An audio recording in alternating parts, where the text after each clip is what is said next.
morning, Krusty Crew.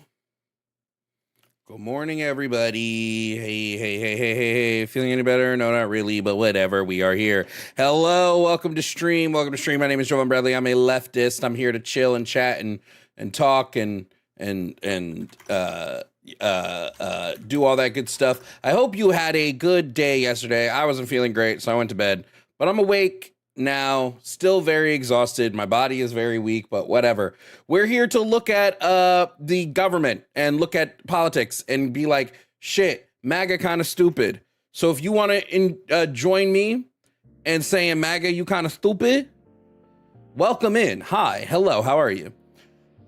Few things that we got to get through our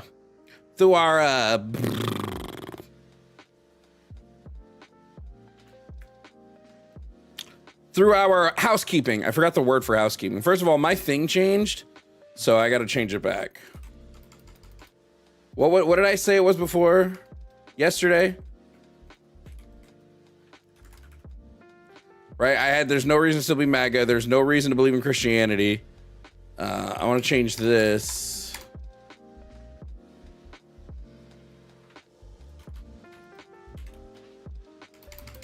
What was it? What did I have it as yesterday?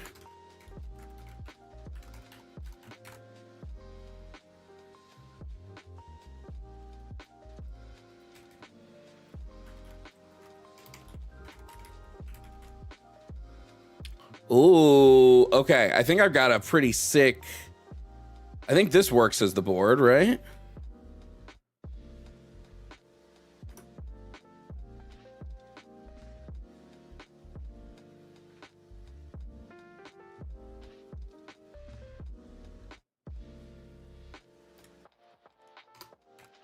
Okay. This look good, chat? So here's what we got on the board today. There's no reason to still be MAGA. There's no reason to believe in Christianity. There's no reason to still support Donald Trump. Trans men and women are men and women. There are no good reasons to want abortions illegal.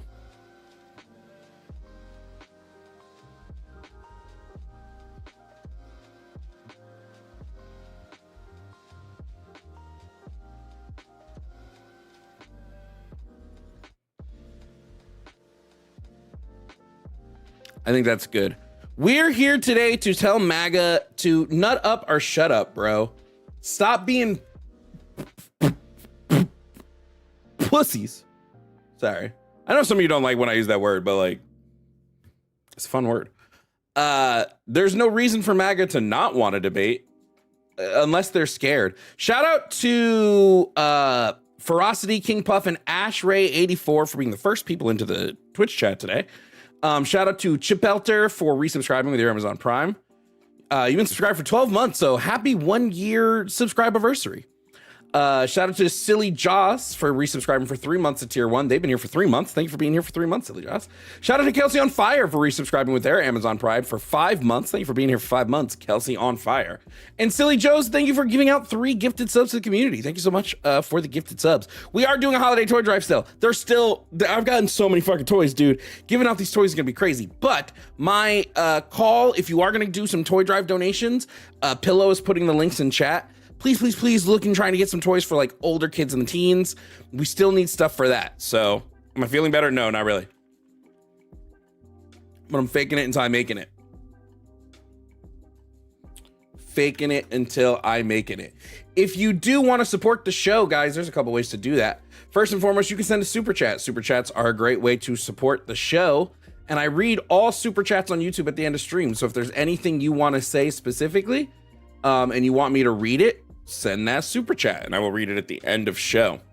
Also, if you sub or gift subs or become a member on YouTube, I also read all of those. I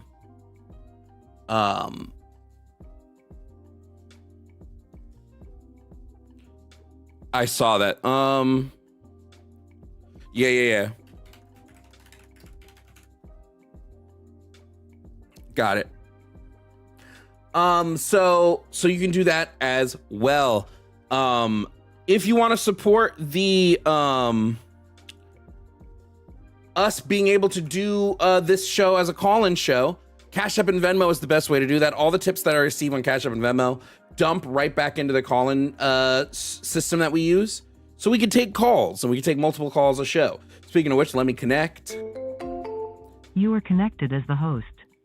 Welcome, host. You are now in the host room and can manage your callers from the call-in studio web interface. So shout out to anybody that tips in order for us to keep the call-in lines going. Tried to buy the girl bike, but I said I can't. Yeah, so if you ever run into that, tell me what it is so I can go and take it off. I guess the bigger stuff you can't do that with. Yeah, I'm not sure. Any games you're thinking after debates? If I'm not dead, I will do someone said I'm reading from a script. No, I just say this a lot. If I'm not dead, I will do dispatch after debates, but I am pretty exhausted, so we'll see how that goes. Any demographic toys that you're short of, i.e. kids, preteens, teens. We don't have a lot for the teens, so I really should go and add more stuff on there for teens, but I just don't know what the fuck to put there. Seiju, thank you for the jewels over on YouTube. I still don't know what jewels do, but thank you so much for those.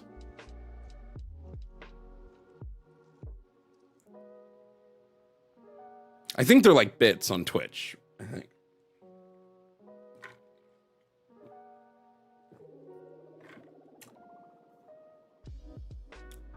Yo, we've gotten so we've gotten so many toys, I don't know where to put them. I'm running out of space to put the toys. Maybe gift cards for teens. Maybe.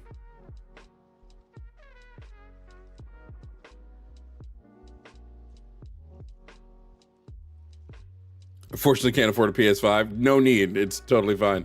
But yeah, we are debating today. We're looking for MAGA that disagree. Again, there's no reason to still be MAGA. It's just kind of embarrassing. There's no reason to believe in Christianity. There is no good reason to still support Donald Trump.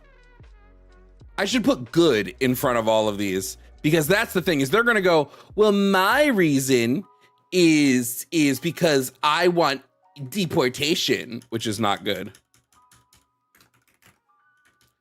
I'm putting good in front of all of these. Yeah. I think we should have deportation because I'm a little baby MAGA. And I don't like it when immigrants are in my country. Because I'm just a little itty bitty baby man. Fucking phallic heads. Sorry, was that too mean to MAGA? I can be nicer to MAGA. MAGA, would you please call me? It's okay. I won't hurt you. Bitches. They all think their reasons are good. They're not. MAGA's hiding because of the file. True. MAGA's just mad that Trump fucking blew Bill Clinton, bro. What a wild turn of events.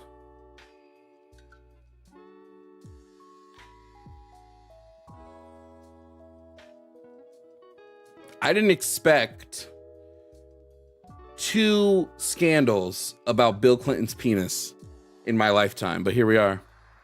Can you be meaner to MAGA? True. 42-847. Always remember, guys, 42-847. The number for MAGA to call out, the number for MAGA to call, by the way, 219-327-8005. If MAGA thinks they can handle the heat today.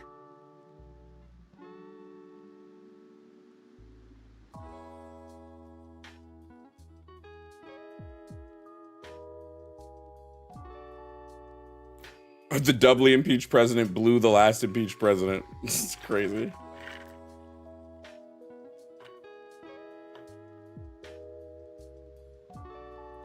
Make the economy great again. Ugh, Chris Cuomo can shut the fuck up. It's not Trumpika Lewinsky, it's Donica Lewinsky, guys. Donica Lewinsky. But this is, this is par for the course. MAGA is genuinely terrified and they're afraid to call into debate. If you want me to tell MAGA a message from you guys, remember, Cash App or Venmo, and I'll tell MAGA I'll go tell them I'll tell them what you guys want me to tell them. How are you feeling? If you can't tell, I don't know if you could tell. It's taking a lot of energy to talk. My voice is very tired. So speaking is very difficult. I might actually have to like slow down my speech pattern today and speak a little more in my bass and baritone voice, because speaking is very exhausting for me today. No, it's gonna end up just being a sinus infection like it always is. Going through the same, I get a sinus infection like once a goddamn month. Jovan is working hard today? Never. Now, here's what I want to know. First of all, for all the MAGA heads in the chat, which I'm sure there's hundreds of you, right? To all you MAGA heads, how do you defend Donald Trump at this point? Huh? How do you defend? You ever think about doing end of the year comp videos? I've always said, if somebody wants to tell me exactly what to put in those comp videos, say, Jovan, make a compilation using this video, this timestamp, this video, this time, then I'll do it, no problem. I don't have the time to watch through everything and like assemble the compilation. Or if somebody wants to just do it and send me the video to post, like I just don't have the time. So there's no. How many Trump supporters does it take to screw in a light bulb? None. Trump says it's fixed, so they sit in the dark and cheer. Ayo.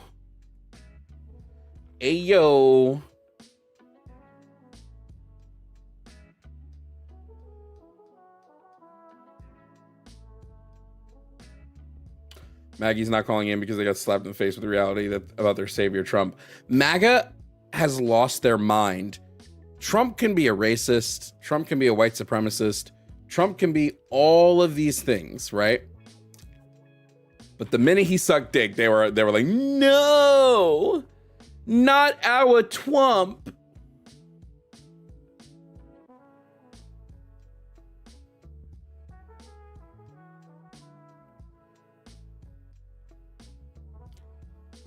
Somebody on the thing said, yes, they are MAGA and they will call. Let's see. It is 11:18. Make a wish. It is November 18th here in anti-MAGA land. Do you think they'll forgive him if it was actually a horse dick? I don't believe it was a horse dick, but you know, stranger things has happened. Yemye coming in with our first Twitch dono of the day said, tell MAGA they are just mad that they couldn't watch. Holy shit, Yemye. Whoa, MAGA, are you going to take that line down? Or are you going to take it on your knees? Ayo!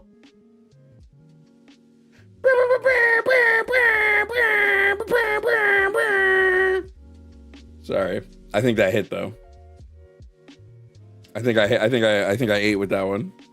Anyway, Yemi, I think for the $20 dono over on Cash App. Thank you so much. Thank you for supporting the show.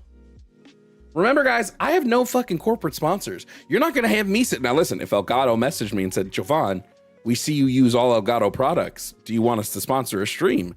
I would say, abso-fucking-lutely, Elgato. I have your mic arm, your mic, 2 stream decks, your foot pedal, your fucking key lights. Like, yeah, sponsor the shit out of me, baby. But I don't have corporate sponsors. I pay for everything that has to do with the show through tips and donations from viewers like you. I should go to my public library and record like a PBS style thing that I can play in between calls. That would give me a nice little break in between calls. But it would be like a little thank you for supporting leftist content.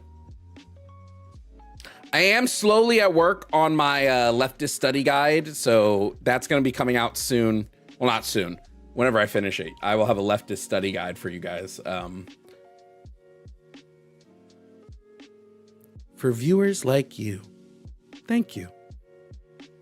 02134. Send it to Zoom. Y'all ever used to watch Zoom? We need Trump emotes. Someone's got to design them. Andrew from New Jersey doesn't call into my show personally, but he does try to call into the line all the time. Today over, I think it's on the Lines Patreon, me and Jimmy, I was on the Lines podcast with Jimmy. So that's dropping today, I think. I don't know the release schedule and I didn't ask.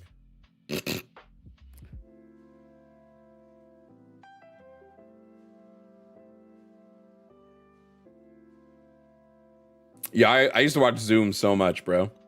Chris, thank you for the jewels. And Scott Smith, thank you for the jewels over on YouTube. Don't know what they do, but thank you so much. Why do we only have 57 likes on YouTube? If you're watching the stream, you better click a like on that YouTube right now. Swear to God. Please click that like. I didn't cry. I didn't cry. I'm not really going to cry, but I didn't cry.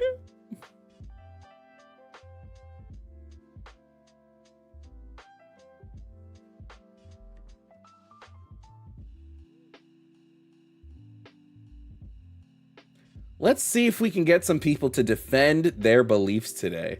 That's right. My new name is Jovan Hussein Bradley.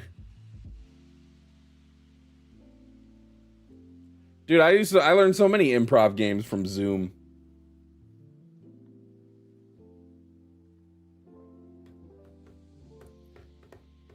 Now, remember, if you are calling for something other than a debate, you're probably not going to get through. Call-in screeners know to screen you guys to make sure that you're calling in to debate me specifically. I unfortunately don't want to answer 30 calls and someone goes, well, I agree with you, but I just wanted to say, no, it's okay. You don't have to say. I know what you're going to say, and I've probably said what you've said already. Yeah, I saw him call the reporter a piggy. What an asshole, right? Like, if anything else, dude, how would you feel if someone said, like, let's say Maga, this is a question for Maga. Maybe Pillow will run a poll on this later. Would you let Trump call your mom a piggy? This is for real question. Would you let Trump call your mom a piggy? Would you be chill with that? Maybe you would. Maybe you are so obsessed with your father, daddy, that you're like, oh yeah, I'll definitely let Trump call my mom a piggy.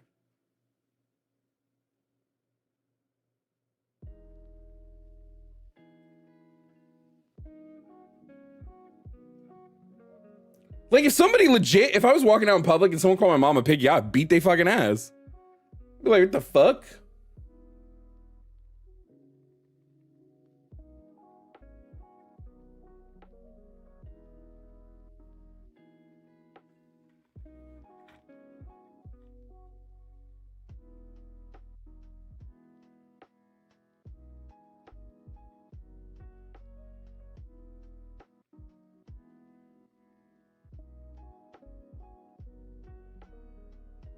But apparently, if Trump does it, oh, that's funny. He's standing up to the liberal crowd. Dirty fucking Dick Trump, bro. Dirty Dick Trump. His dick is dirty as shit. Undo this hurt that you caused when you walked out the door and you walked out of my life. Uncry those tears. Trump was listening to that when he was fucking after Clinton refused to go public with the relationship.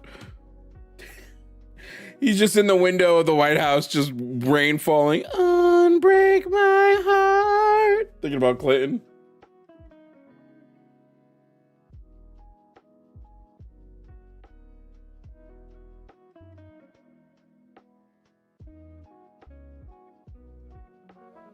It's the big, beautiful Bill. My big, beautiful Billy boy. They say he's the best Billy boy.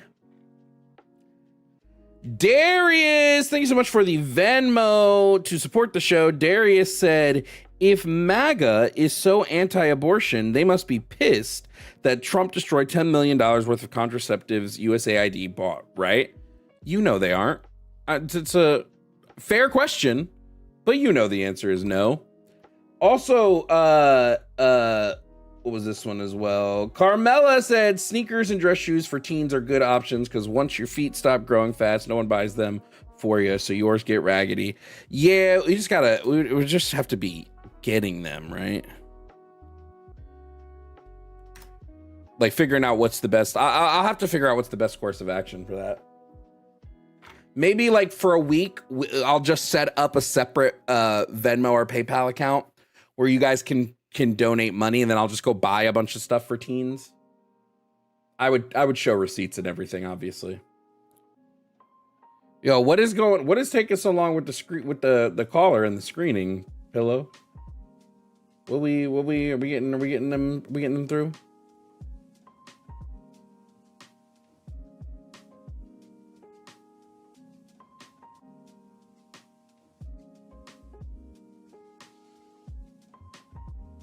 These MAGA people with their little MAGA qua baby. I should post a post on I should do like Jimmy and post a post on Threads goading MAGA to call in.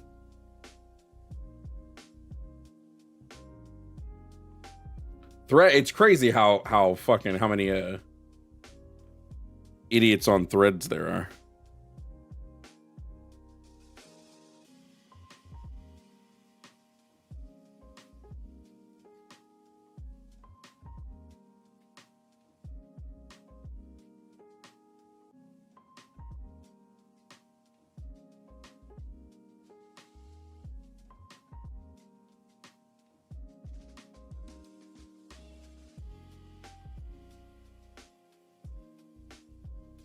Hey, I need 6 eggs. Thank you so much. That was a very nice message, friend.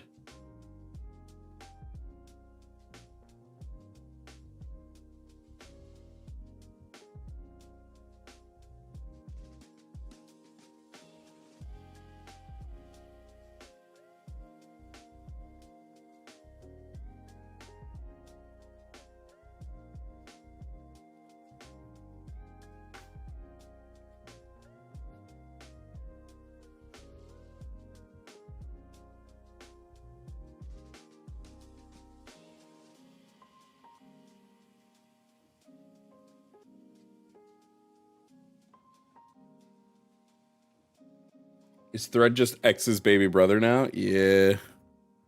Yeah, Threads is pretty annoying. It's mostly AI. God damn, the amount of AI on Threads is crazy. Like the bots, the amount of bot accounts. Fucking Christ, bro.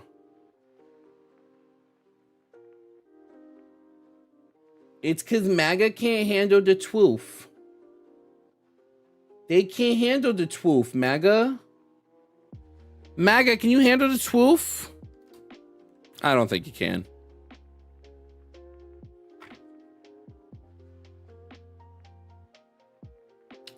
Hey, Grim Darko, thank you for the jewels. Nick Brown, thank you for the jewels. Landon Stammy, thank you for the jewels. I don't know what jewels do, but thank you for them. I missed a bunch of VHS Hal. Thank you for resubscribing to Amazon Prime for 4 months over on Twitch. Thank you so much. Fiona the Foxy, thank you for giving out a gifted sub to the community. Midwest Maverick, thank you for subscribing with your Amazon Prime. Have you checked for mold in your house? No, I'm sick because I have a child in preschool who keeps getting sick. Chef DeWalrus, thank you so much for subscribing for 1 month at tier 1. All Things Green, thank you for resubscribing for 4 months. You've been subbed for 10 months. Thank you for being here for 10 months. And Aaron No Sequitur, thank you for subscribing with your Amazon Prime. You know, I think they work for bits too. Okay, who's ready for this one? It's gonna be funny. Coming up, we have the British menace, the MAGA British menace, Martain, who has called in multiple times and been embarrassed multiple times. Now he wants to tell me that trans men and women aren't men and women. We'll see if Martain has a logical argument to defend the position. Martain, welcome back to the show. Hope you've been doing as terribly as possible. Now, you don't think trans men and women are men and women. Can you provide me a logical reason why, Martain? Well, if you want to say they are, I would argue, Jovan, the onus of proof is on you. So can I ask for your definition of the word woman and the word man, first of all? Yep. An adult human whose gender identity aligns with their social schema on the male or female sex, respectively. So given that societies construct certain things around masculinity and femininity, certain expectations, Does that mean the definition of woman and man are constantly changing? Nope, they would just be the definition that I provided because it has nothing to do with how society views men and women. I don't use the way society views them. It's about your personal social schema on the male and female sex. But nice try there. So it varies from person to person then, the definition? Nope, the definition would stay the same.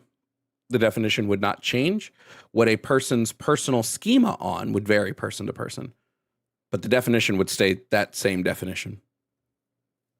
Right, but if my personal schema of man means something different to your personal schema, then we basically have as many definitions as there are people, don't we? Nope, we still only have one definition. But you're saying it's a personal schema, though, isn't it? Your personal schema would dictate your relationship to being a man or a woman, but there would still only be one definition for each of those terms. Just like if I told you to define love, you can give a definition of love, like if you defined it as like, oh, when you have really immense feelings of care towards someone. Well, our personal visions of that would be different. They would be subjective. What does it mean to have an immense amount of care for a person? That would be different person to person, but the definition of love would still remain the same. So which dictionary are you citing, though? Are you citing... I'm not citing a dictionary. Oh, okay, I understand. So in terms of being a man or woman, you would agree that it's basically a state of mind. Is that fair to say? Is being man or woman a state of mind? I probably wouldn't use the phrase state of mind, but I would say that like your gender identity is in the mind. Like your gender identity is a brain concept, like it's a neurosocial concept. So yeah, I would say that, yeah. So that effectively means that being a woman. Here, I actually let me give it a better. Their gender does not exist like objectively in the universe. So it's mind. Gender as a whole is like every social construct is mind dependent. That's a better way that I would phrase it. Okay, I mean you can't really win a debate with someone over the meaning of a word. When two people dispute the meaning of a word, what's essentially happened is they're both using the same. You find out whose meaning of a word is more logical, and you go with that. So yes, you can win a debate. Yes, there is logic behind definitions and defining categories. Yes, there can be logic there. Well, if you imagine the construction of language from the very beginning, when the first humans constructed language, what were they doing? They were basically just pointing at stuff and then assigning sounds. Yes, but that's not how me and you are engaging in language. We're trying to each point out like these two categories in which word best defines that category. Or which definition best defines that category. And I would say in terms of modern day people, my definition would infinitely be better at defining the category than what I assume your definition would be, which I will assume, and you can correct me if I'm wrong, would probably just be an adult human male and adult human female. Yeah, that would be a fair summary. Yeah, I would say that your definition is lacking, and your definition will most likely exclude people from the category who should be in the category. But it only excludes people who are trans from the category, doesn't it? Nope. No, it would exclude cisgender women. How could a cisgender woman be excluded under my definition? Yep. What is a female? Female? Yep. But that refers to XX chromosomes. Male is XY chromosomes. Great. There are women who are born with XY chromosomes who not only have gotten pregnant, but have given birth. So yes, they would be excluded from your definition of woman. Because your definition of woman is a female, and your definition of female is having XX chromosomes. So they would be excluded. A cisgender woman would be excluded. So yes. No, you're talking about intersex people. Intersex is not a third category. Intersex is not a gender. Intersex is a set of conditions that affect male and females. Some people use intersex categorically to mean some third thing, but intersex is a group of conditions. I didn't ask you about a group of conditions. I said, what is a female? You said XX chromosomes. There are females who are born with XY chromosomes. They have a pure 46 XY karyotyping. Therefore, they are cisgender women. They have reproductive systems. They have uteruses. They're able to give birth. Right? Even though they have like a pure 46 XY karyotyping. But what you told me, Martine, is that in order to be a female, you must have XX chromosomes. Well, this person would break. Therefore, I would say your definition is not a logical definition because it's going to exclude people that should fit into that definition category. The people you're describing would still come under the umbrella term intersex. How so? Sawyer's syndrome. Intersex is not a gender or a sex. It is a list of conditions, a lot of which are vastly different from each other, that affect males and females. It is not in and of itself its own gender category. So whether they're intersex does not matter, because they would still either be male or female. Your definition of female was having XX chromosomes. So these people do not have XX chromosomes, but they are still female. So they wouldn't fit under your definition, thus making your definition illogical. It doesn't make it illogical, just because it excludes something. For example, Yes, if I asked you to define the term vegetarian, what would you say? Somebody who doesn't eat meat. Oh, I'm not currently eating meat. Am I a vegetarian? Okay. Do you ever eat meat? I have previously at certain points. Then you have ate meat. Then you're not a vegetarian. But I used to be a vegetarian. Sure. Sure. My definition of vegetarian is logical. I'll change it. Someone whose diet does not consist of meat. Whose current diet does not consist of meat. That would be my definition of vegetarian. So if a vegetarian was starving and they briefly ate meat to keep themselves alive, they would stop being a vegetarian in the time that they ate that meat. Yes. Or would they then go back to being a vegetarian? Possibly, if they then cut meat completely out of their diet again. Yes. But their current diet at that time consists of meat. You can try this game back and forth, but you provided an illogical definition of woman. We're very clearly talking about categories here. And instead of admitting that your definition excludes people that should fit into the definition, therefore making it not a definition that logically holds, right? You now want to say, well, what about vegetarian? Yes, if you currently are eating meat, you would not be considered a vegetarian. Point blank. Period.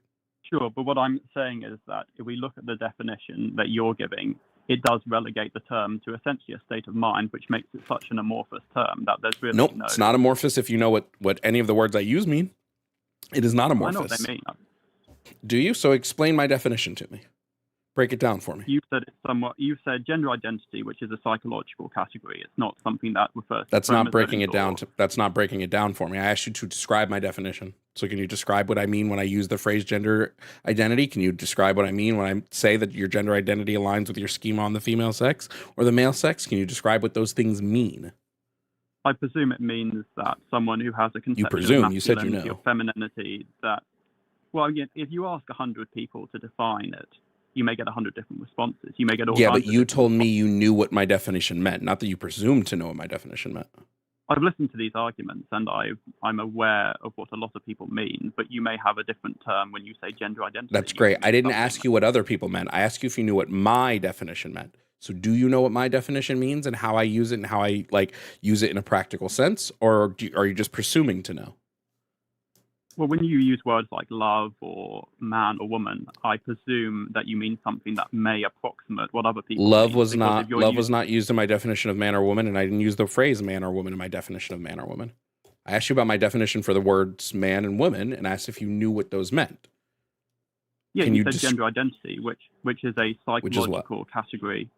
Gender identity refers to how one feels about their internal sense of self with respect to things like masculinity and femininity. So, yeah, I have heard of people. And how does that relate to the next part of my definition? Well, you then use the phrase, was it schema? Mm-hmm. Yeah, so a person may have an internal sense of who they are, but that may not always align with who they actually are. So, have you heard of... I'm sorry, that didn't explain to me. We're not going to pivot off of this. I'm trying to get you to explain how my definition works in a practical sense, because you've said you understood it. So I want to know how my definition works in a practical sense. So I'm not going to let you dodge that. I think your definition works in that it allows people to self-identify with the category man or woman. Martin, this isn't telling me what my definition means in a practical sense. Okay, are you able to tell me that? Are you able to tell me what I mean? Are you able to break down my definition? Because I can break down your definition, an adult human male, right? If you say man means adult human male, your definition is saying that in order to be a man, you must be, I assume you mean socially an adult, right? So your definition also has social implications that are kind of amorphous. I'm positive you don't mean biologically an adult. Otherwise, you're saying 12-year-olds can be women. I would hope that you're not saying this. So your definition also relies heavily on some sort of amorphous, I won't say amorphous, I'll say abstract social concept. So I'm assuming that your definition, adult, somebody who meets the socially agreed upon adult level, like for instance, in the United States, 18, somebody who's human, so who's of the genus Homo sapien, and somebody who's female, so somebody who, in your purview, has XX chromosomes, even though, as I've laid out, there are adults who are humans who don't have XX chromosomes that are female. So your definition falls apart. Now, can you please deconstruct my definition back to me, steel man it like I steel manned yours, so that way I know that we're having a conversation that you understand? Well, I've already said that you're using the phrase gender identity, and as I understand it, that refers to a person's internal sense of self. And so, I mean, I don't think there's a lot to unpick when it comes to your definition. Sorry, you're talking about half of my definition. Can you please talk about the other half? Wait, you said a woman is someone who has a gender identity that, can you repeat it, the line for the schema? Yep. A woman would be an adult human whose gender identity aligns with their social schema on the female sex. So schema is defined as a representation or plan or theory in the form of an outline or model. So a person may have an outline or a model of what it means to be a woman, but that can vary from person to person. You can have a million different definitions under that schema, because we may all have a conception in our mind of what it means. Hold on, there wouldn't be a million definitions. It would be a million different, you can have a million different schemas, 100%. But again, the definition I provide does not change. The schemas might change, just like what could be considered an adult. Like even if we both operate under the purview of your definition, an adult human female is a woman, what is considered an adult in the United States might not be considered an adult in another country in the world. That doesn't mean that there's now two different definitions. It's just your definitions are relative to the person. Well, adult, this shouldn't be that hard. I mean, adult refers to age, and age is obviously a spectrum. You know, age is going to be a spectrum. We don't simply have a binary between mature and immature. You know, when adult refers to the social category of adult. It doesn't refer to any one specific age. It refers more to the social category of adult, because biologically humans turn adult humans become adults at puberty. But not quite. No. Yes, they do. No, because the human brain doesn't reach full maturity until 25. A mature brain is not what classifies you as an adult in science, and I would hope you know this. Scientifically, when mammals become adults is when they reach the age of sexual maturity. That's when you become an adult as mammals. That's when mammals, and we are mammals, that's when we would become an adult biologically. It's not about brain maturing. Your brain never stops maturing. It's always maturing. It's always developing. It never stops doing that. So I would assume that you're aware that in biology, what's classified as an adult is sexual maturity, but no, at least my nowadays, most societies don't operate under that as an adult. So when you use the phrase adult, you're referring to a social. No, what? Yes, this is true. I don't know what. No, Yes. Jovan, I'm using the Cambridge definition. Shall I read it out to you? Adult: being involved or relating to an adult, a person, animal that has grown to full size and strength. That's the Cambridge definition of adult that you just ignored. You're not using the Cambridge definition of adult. You're using the I would be using the way adult is defined in biology, which is in mammals is the age of sexual maturity. I'm using the Cambridge English Dictionary definition, which says fully grown. It doesn't say. Yes, Cambridge is not a biology book. Cambridge is not a biology universe. Yes. Okay, dude. Okay. So now I think you have an issue where you don't understand how definitions work, right? So Cambridge is not an authority on a definition, right? Cambridge is providing you how people commonly use words, right? And I agree, the way we commonly use an adult is a creature who has reached full size, that I would agree, this is how we commonly tend to use the word. But biologically, that's not how adult is defined in science. It's just not. Mammals reach biological adulthood at the age of sexual maturity. But socially, which is why when you're using a definition from like Cambridge, they're going to be looking more socially how the term is used. Socially, we use adult differently, which is what I'm trying to tell you, makes your definition also have an abstract social sense, just like my definition does. Well, I did literally just cite a dictionary entry. I'm not just citing, yes, I don't think you know how dictionaries work. Most dictionaries are going to be descriptive. They're not going to be prescriptive, and they're going to be representations of how society uses words, not providing a prescriptive basis for how those words have to be used.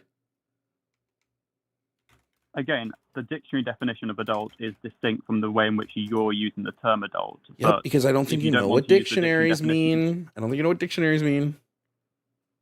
Or Dictionaries how are they used- work. I don't think you know how dictionaries work. I know how they work. I don't think you do. Well, they go in alphabetical order. That's the start. Are dictionaries descriptive or prescriptive? They're primarily descriptive, but they also prescribe certain Thank you. agreed-upon Hold meanings. on. Thank you. Yes, they are primarily descriptive. Do dictionaries, like for instance, do dictionaries change their definitions depending on how society collectively tends to use words?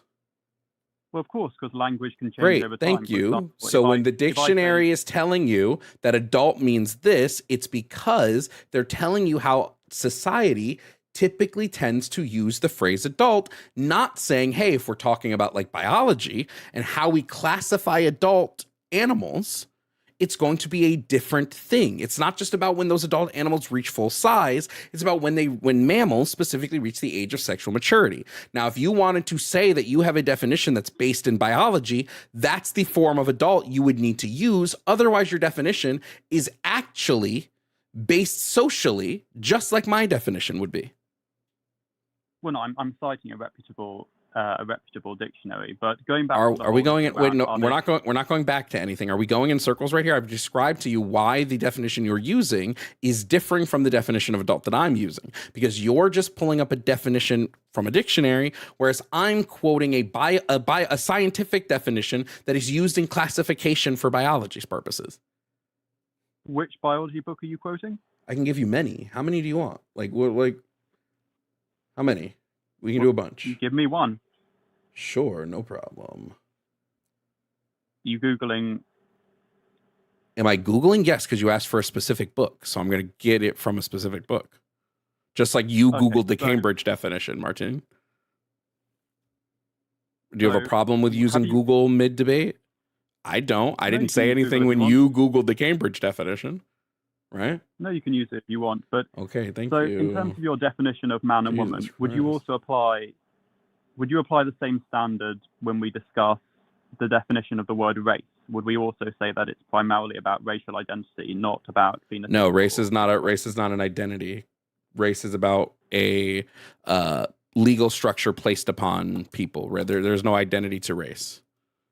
We don't have a race. There's no race. Identity. No, it's not. That's about identity. Race is not an identity. I'm not saying people don't identify with racial groups. I'm saying race is not an identity in the sense that our brains identify our race. They don't do that. Our brains don't identify our race. No. So we're oblivious to our race? No, okay, so I don't think you understand what I mean when I say this, so I'll break it down for you even further. When we talk about gender identity, our brains just have an innate sense of our gender, right? This is part of the fact that our brains are like neurosocial, biological tools of our body. So our brains, okay, break down gender in and of themselves and identify along a line of spectrum when it comes to gender. Our brains don't do this with race. Race is something that's thrust upon us. This is why race didn't even really exist until Gomez de Sherard brought race into the conversation in like the 1600s. Race was not a thing. Race is fairly new in terms of human society. Well, that's true. And if you look at a lot of the argument, pardon? I said, I know it's true. I just said it. Yeah, I mean, some people would say there's only one race, the human race. And in terms of racial classifications, they are socially constructed. You know, just designating someone as white or mixed race or black is always going to be an arbitrary pursuit. But have you heard of a very popular essay called In Defense of Transracialism by Rebecca Tubell? It's really interesting, it's well worth reading, and it's actually very well argued and very well presented. No, and I'm going to say, having not read it yet, I probably reject it based on the fact that race is not something that the brain identifies with in the way that it sounds like you're saying that they're claiming it does. Well, no, what she does in the piece, and it is sincerely written, is she basically goes through every single argument against transracialism and says, Rachel L can identify as black just in the same way as someone with XY chromosomes can identify as a woman, and there's really no difference. And she gives a very... There's a lot of difference, actually. Such as? So, Martine, I'm black. Do you think I'm black because I believe that I'm black? Do you think that there's a part of me that just knows internally that I am black? When you say you're black, I mean, first of all humans are of African descent. Martin, please Like, answer the question please answer the question. I didn't ask if I was African, right? You can be African and not black. Being black doesn't mean you're African. So can you please answer my question, which is, do you think that I am black because I believe I'm black, or that I have an internal sense of being black? Do you think that's why I'm black? Well, I think clearly you do consider yourself to be black. That's not the question I asked you, Martin. I said, do you think that I'm black because I have an internal sense of being black? Yes or no? I think you're black because of your physical appearance, which is described as black. I mean, most Okay, white people are more. So it has nothing to do with the way I feel. But I also don't think that you could become a woman by feeling a particular way. So yes, but the difference is going to be the fact that our brains do have a gender identity. And this has been well documented in biological neuroscience. We know that gender identity exists in our hypothalamus. We know that when we engage in, or we know that when it comes to reactions to stimuli, that our brains are geared more towards a gendered line. And we see that even trans people's brains gear towards their cisgender counterparts as opposed to their biological sex. We know that when it comes to there are some other brain studies. We know when it comes to like size and stuff like that, trans people's brains are going to again more resemble their cisgender counterparts than their assigned sex at birth. Race is none of those things. Literally none of them. So, but doesn't that make the case for allowing people to identify as black even more compelling, given that? No, it doesn't. No, because what? It not existing like that gives the case that we should allow them to do this, even though it doesn't exist in the same way. How does that make sense? So what's the definition of a white person or a black person then? What's that definition going to be? Of a white or black person? A black person would be somebody who legally falls under the racial category of black, whereas a white person is going to be somebody who legally falls under the racial category of white. What if you have a white parent and a black parent, though? Where do you then fall? You under the legal classification, whatever you're classified legally as. But what do you mean legal classification? We don't have any laws in place that force me to say I'm white or that force you to say you're black. No, but races have legal classifiers. So yeah. In which laws? Typically, when it comes to, it's not a law. I didn't say it was a law. I said there were legal classifications. Martin, you have to be better than this. No, legal just doesn't mean that there's a law surrounding it. It just means that there are classifiers, right? Of like that are operated and run by like the federal or state level governments. Like, you got to be better than this, man. You have to be. I can't imagine that this is how you engage in real life. So talk to me about these legal classifiers. Where are they? How do I observe them? How do I come across them? Is that a joke? Where's all this information? That's got to be a joke. Where's all this information coming from? That has to be a joke. Does your government in the UK, Martin, when they take census data, collect upon racial lines? But here's the thing, Jovan. It's based upon self-reporting. Sorry. Can you just answer me the question? Does your government operate upon racial categories when they take the census? Yes or no? They operate upon racial categories that are based upon self-reporting. So sorry. It's interesting to me that you avoid every single question that you're asked. Do they classify for the census? We can get into the next part, I promise you. But for the purpose of the census, for the purpose of a million different things, reporting of crimes, for the purpose of medical reporting, does your government classify people into racial categories? Yes or no? I'm not sure if they do it on the basis of crime. I'd have to check. But you think your government doesn't keep racial statistics about crime? I'm not sure if I used to work in a prison on a voluntary basis. I'm not sure if every single prisoner has to give their racial classification. But let's say the government does. Let's say they do operate. Great. They still do it with self-ID. It's based on self-ID, though. Thank you. Yes, I understand. I've never made the claim that it's not based on people telling the government what their race is. But if you have somebody who is white who tries to appropriate census data and says, well, I'm black, the census person is going to be like, no, you're not. I can see that you are white. No, it's done Yes. anonymously, Jovan. You need to know how the census works in the UK. It's done anonymously. Okay, so let's say you're UK, which does do racial statistics and crime reporting. Let's say a white man shows up and goes, "Well, I'm black, so mark my murder as a black murder." Does the government do that? Well, what if the person is like a quarter black and 3/4 white? Please and answer he the wishes to- question, Martine. You're dodging every question that I ask you. It would be at the discretion of the person taking the report. You would hope not, but Okay, they so might well do. when it comes to blackness, unfortunately, black people have had to fall into the one drop rule because that was placed Exactly. upon them. Like we didn't say you need however much black or white you need. Race is about a litany of shared phenotypic and ancestral connections to people. It's not about like some fucking internal way that we view ourselves. My brain isn't wired differently because I'm black, but we know that women and men's brains, even trans women and men's brains, tend to operate differently, but brains don't operate differently among racial lines. It's not You're a thing right that about happens. that. I know I'm right We about don't that. find- I know I'm right. Yeah, you're right about there not being a difference in terms of I race. know. But take the one drop principle. You're talking about the one drop principle. Damn. If we accept that claim, then anyone can be black. because Okay, we Martine, call I have a that poem. I have a poem for you. Okay. Okay, let's hear it. This is from Ready? Brienne. Brienne said, "Martine, you lack a brain. Your rhetoric's insane. Trans are people, not a game. You don't care if they're cause pain. Critical thinking is where you should aim. Please stop causing your mother so much shame." Damn. Rest in peace, Martine.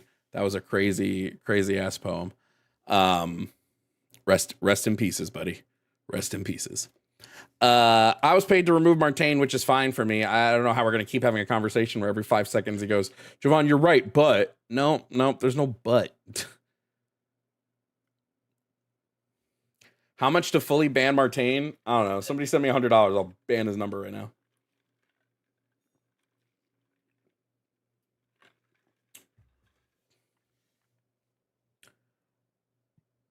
The UK collects and publishes crime stats based by race. Yeah, I know that. Martine had to hit us with a, "I don't know that they do that." Forrest may disagree with me on what? That people's brains operate differently based on race? I'd love to see the evidence of that.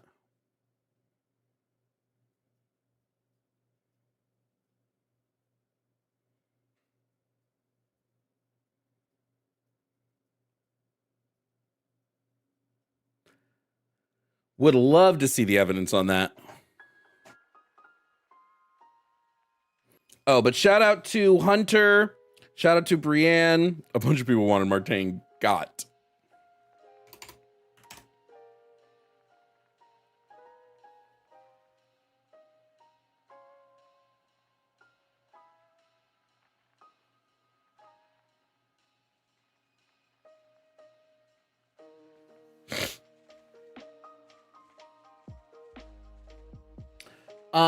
Julie, yeah, there are quite a few studies actually that talk about the difference in brains between trans and cisgender brains. One of them was a reaction to sexual stimuli, and they found that trans women's brains reacted more aligned with cisgender women's than with cisgender men. And then there's another one that you can only do when you dissect the brain, but there's an area of the brain in which the I want to say it's the neurons are structured in a certain way, and there's a specific size variance to this that differs between men and women, and well, but between males and females. But transgender women, when this study was done, that part of their brain aligned more with more similar to the cisgender, to like the female side than it was the male side.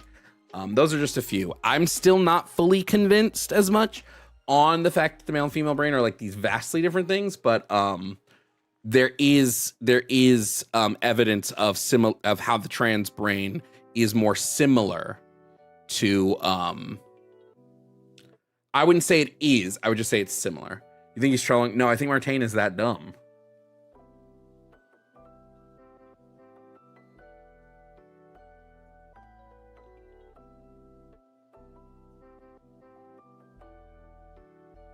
So yeah.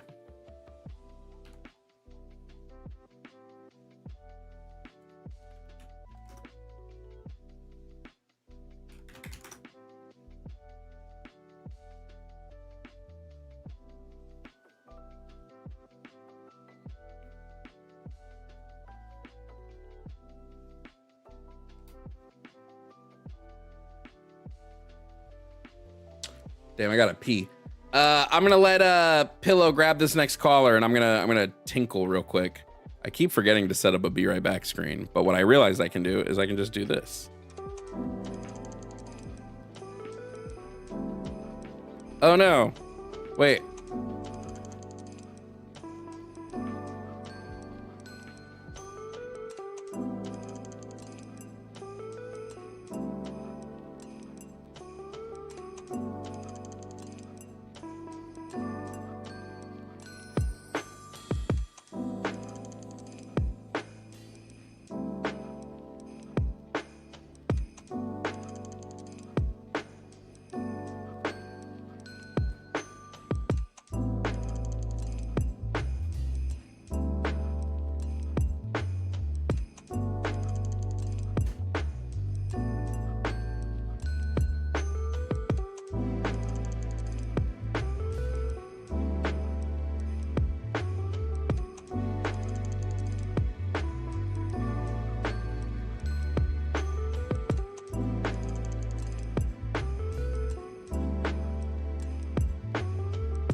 Ooh, gross. I guess we're playing. I guess we're listening to this at the end of break screens.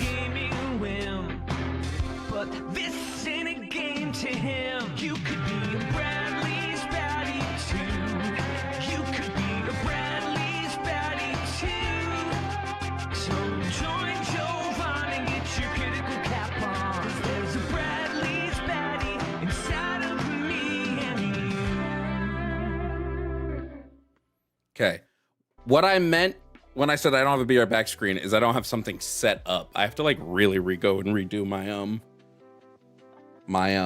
automation on my stream and everything. Thank you to those that have supported the show. Let's just go through our Twitch housekeeping really quickly. Strifed, thank you for subscribing with your Amazon Prime. Thank you so much for that. Madam Rose St. Louis, thank you for subscribing with your Amazon Prime. Hardly Human 1, thank you for subscribing with Amazon Prime. Mr. Pipe Dream, thank you for the 6 gifted subs to the community. And also thank you for cheering with the bits. Professor Pie, thank you for subscribing with Amazon Prime. And T-Cham the Clam, thank you for gifting out 1 sub to the community over on Twitch. Thank you guys for the Twitch support. Thank you so much. If you're not a member on YouTube, you can also become a member and consider supporting the show.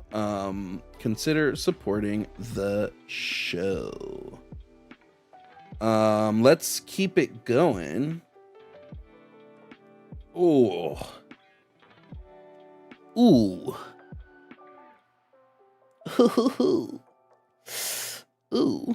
Anyway. Let's bring in the next person.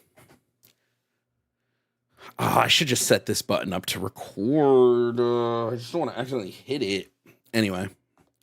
Coming up onto the show next, we have KJ. Now, KJ thinks there's still good reasons to support Trump, so we're going to find out what KJ thinks those reasons are. KJ, can you just provide me your age and pronouns, please?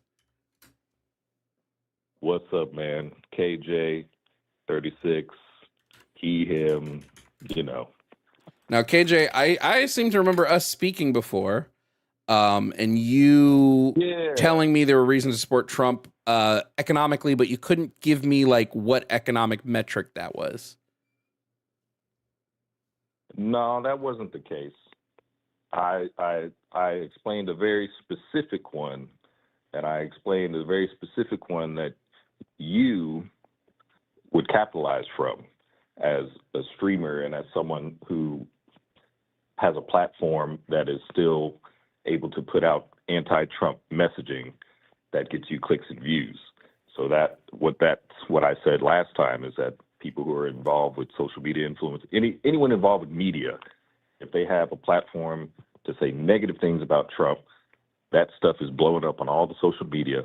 So people are able to. Yeah, but you recognize that doesn't lead to an economic positive. That just means some people are benefiting. That is, well, I mean, that's a part of economy. That's what you do. If the overall economy trends are going down, what does it matter if a couple of people are going up? Okay, so then we got into talking about farms and this, that, and the other. And so my contention with you was that you're not describing a demographic that would constitute the overall economy. Yeah, you were talking, but I did, because farmers. farm bankruptcies lead to higher prices in the grocery store, which we're directly seeing, which will affect every single American, because inflation affects every single American. Okay. So while that is true, I should have got this ready before. So what are you defining as economy? What am I defining as the economy? The overall financial well-being of the country. The economy, when I refer to the economy, I mean that. How is the country doing financially as a whole? So I'm going to read a definition of the economy. Careful, thrifty management of resources such as money, materials, or labor. Let's see, the system or range of economic activity in the country, a specific type of economic system, an orderly functional arrangement of parts, efficient, sparing, or conservative use, all of these different things. So whether or not certain products go up and down, that is not specifically the overall economy. That's only a small portion of the economy. Yes, when we had the conversation was asking you to point to me in sectors that the economy is benefiting, where I will point to sectors where the economy is having a negative. And the portions in which the economy are having a negative have a larger impact on more Americans than the portions of the economy where the economy is doing okay. So I would say in a conversation about why we support Trump, if we look at how people, because we spoke about both food costs and electricity costs, how both of those are rising, that's going to affect more Americans than if, like, for instance, the Dow Jones is doing well. So I don't know what your overall point on that is. My overall point, and my point then, was when you isolate these particular things, that you're no longer actually speaking about Americans overall. Like, for example, you brought in the 67% of people living paycheck to paycheck. Well, what is that information gathered from, or who is that about? Because it's going to be about. I'm really about the average American. It's 60%, so it's going to be about 60% of Americans. Yeah, that's who that information is about.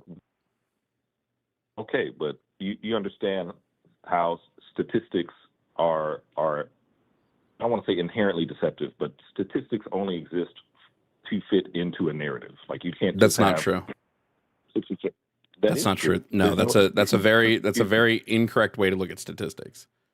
Stats don't fit into narratives. Narratives are built around statistics, not the other way around.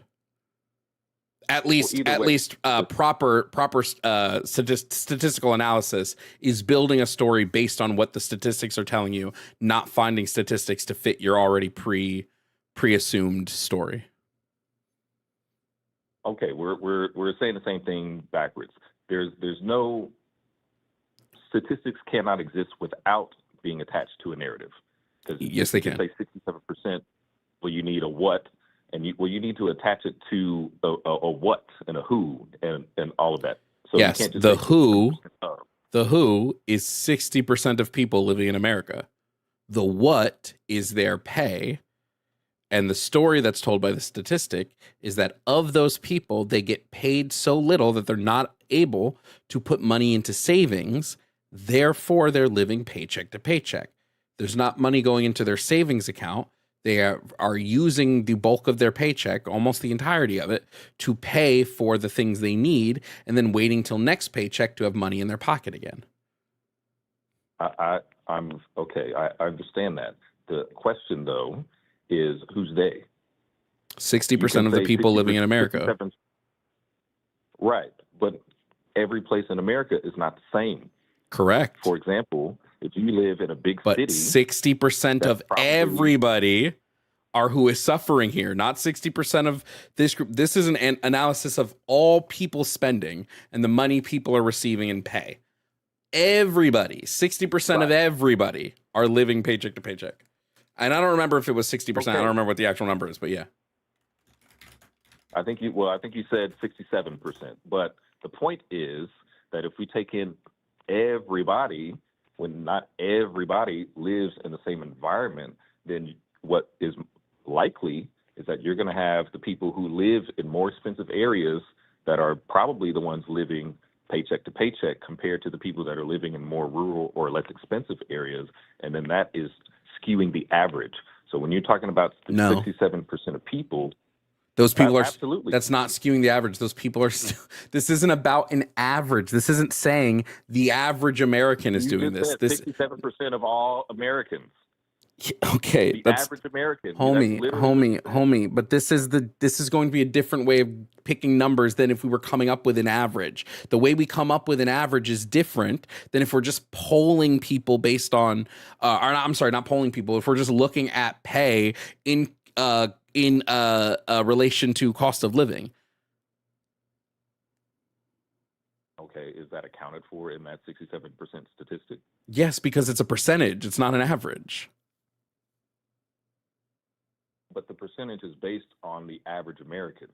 No, it's based on all Americans.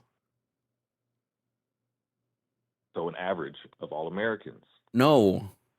You see what I'm saying? It's like if you take one person that makes $100,000 a year and you take somebody that makes $10,000 a year and you average those two people, well, you're going to end up with a number that is wildly different than what either one of those two people make.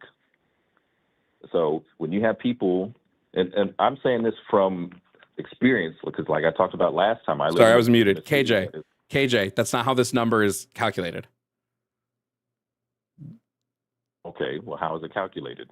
Because it's looking at everybody and saying at what point on the economic ladder, at what point in pay do people stop living paycheck to paycheck, and then how many Americans are below this point? 67% of them. Well, actually, I think it's the number is actually 29%. The 67%, I don't think I said 67% were living paycheck to paycheck, but 67% are just people who are reporting that they're struggling financially. I think you're mixing up two of the numbers that I said. I mean, I listened to it again. I'm pretty sure you said 67%. No, I might be right actually, because PNC Bank put out a thing that said 67% of American workers were living paycheck to paycheck. So maybe that's what I was quoting was the PNC Bank report. Yeah. Okay. Well, I mean, either way, this was already like even bringing that up was outside of the scope of what I had actually called in to talk about, because, you know, like I said then, it's like, well, Trump isn't responsible for that.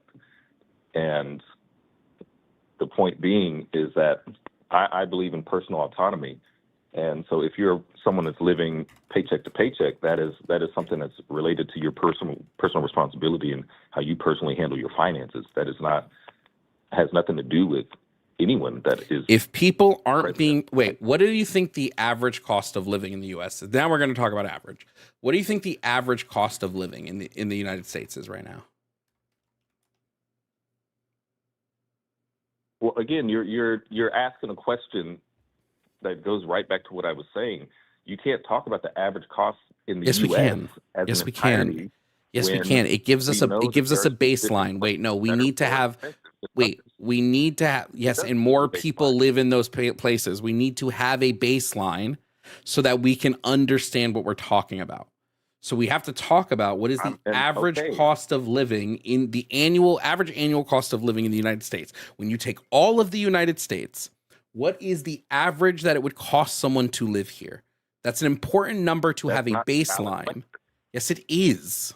That is not if you don't think that's a valid question, then you don't understand how academia works, man.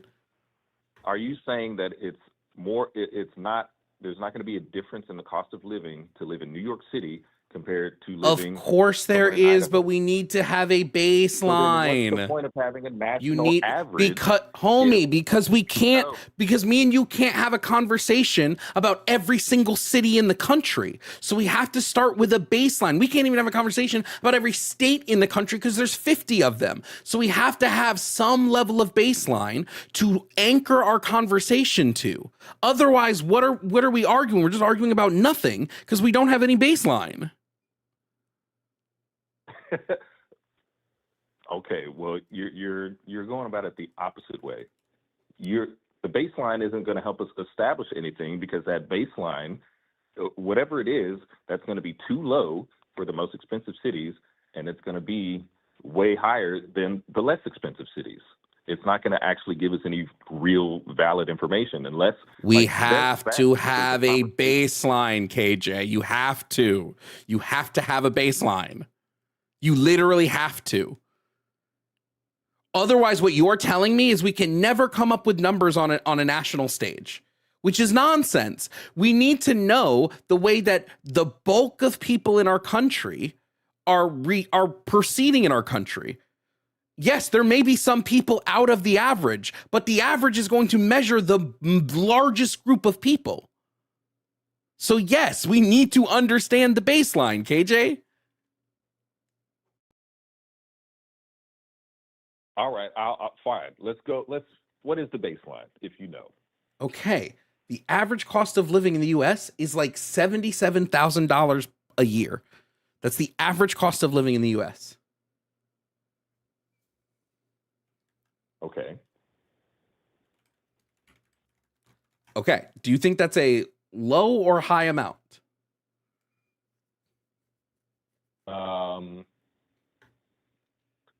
I'd say it's a fairly reasonable amount.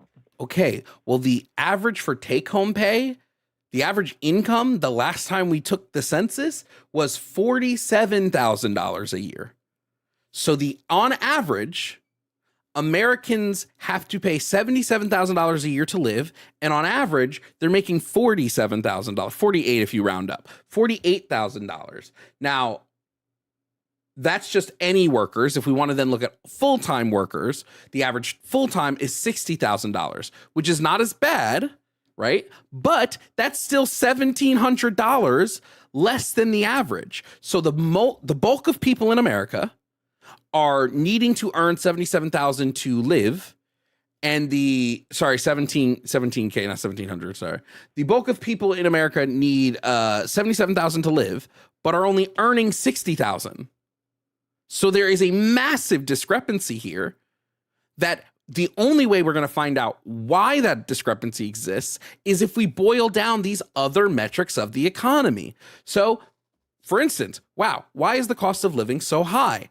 And then we see, oh shit, grocery prices are rising. That's adding fuel to the fire of cost of living. Okay, so we know that grocery prices are rising. Why? What is the cause of this? Oh shit, Donald Trump started a trade war that bankrupted our farms and caused prices to skyrocket. This is how we come to these things, so we can know that as far as how the average American engages with the economy, it's far worse than it was. Okay, well, I looked into that, because there's a few things you said to research or whatever.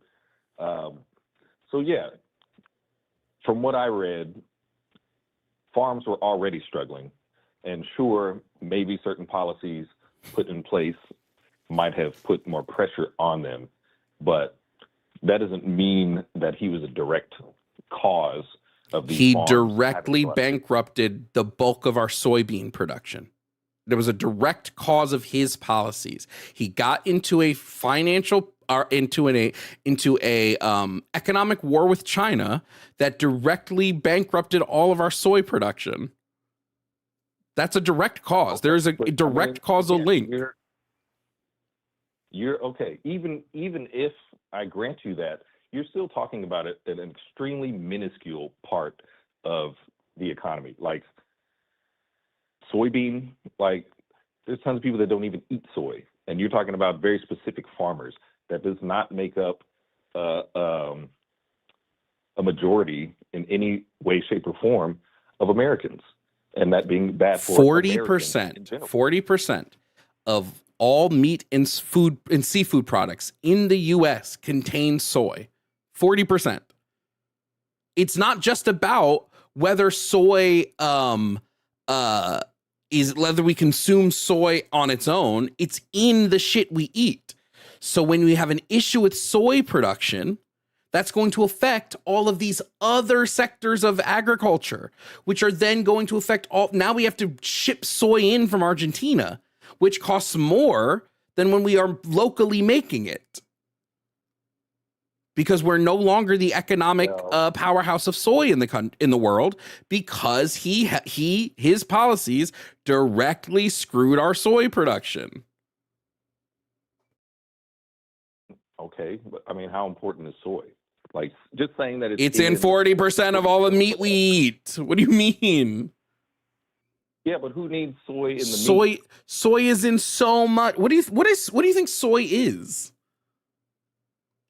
It's a bean. I know it's a bean. I'm asking what as an ingredient. Why do you think it's in these things? I have no idea why it's in these things. I don't know why it would need to be in these things. Okay.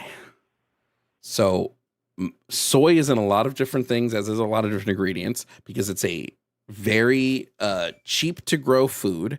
It's very high in protein. Okay. So it adds to all of these ingredients, right? And so we were producing it. We were shipping it out of country at a high rate. Now we're not. Okay. This is an issue. It's an animal food feed. So another issue is it's really good for feeding animals, right? And so when our soy production falls behind, then our animal farming is going to fall behind. So beef can fall behind because farmers don't have as much food to feed their animals.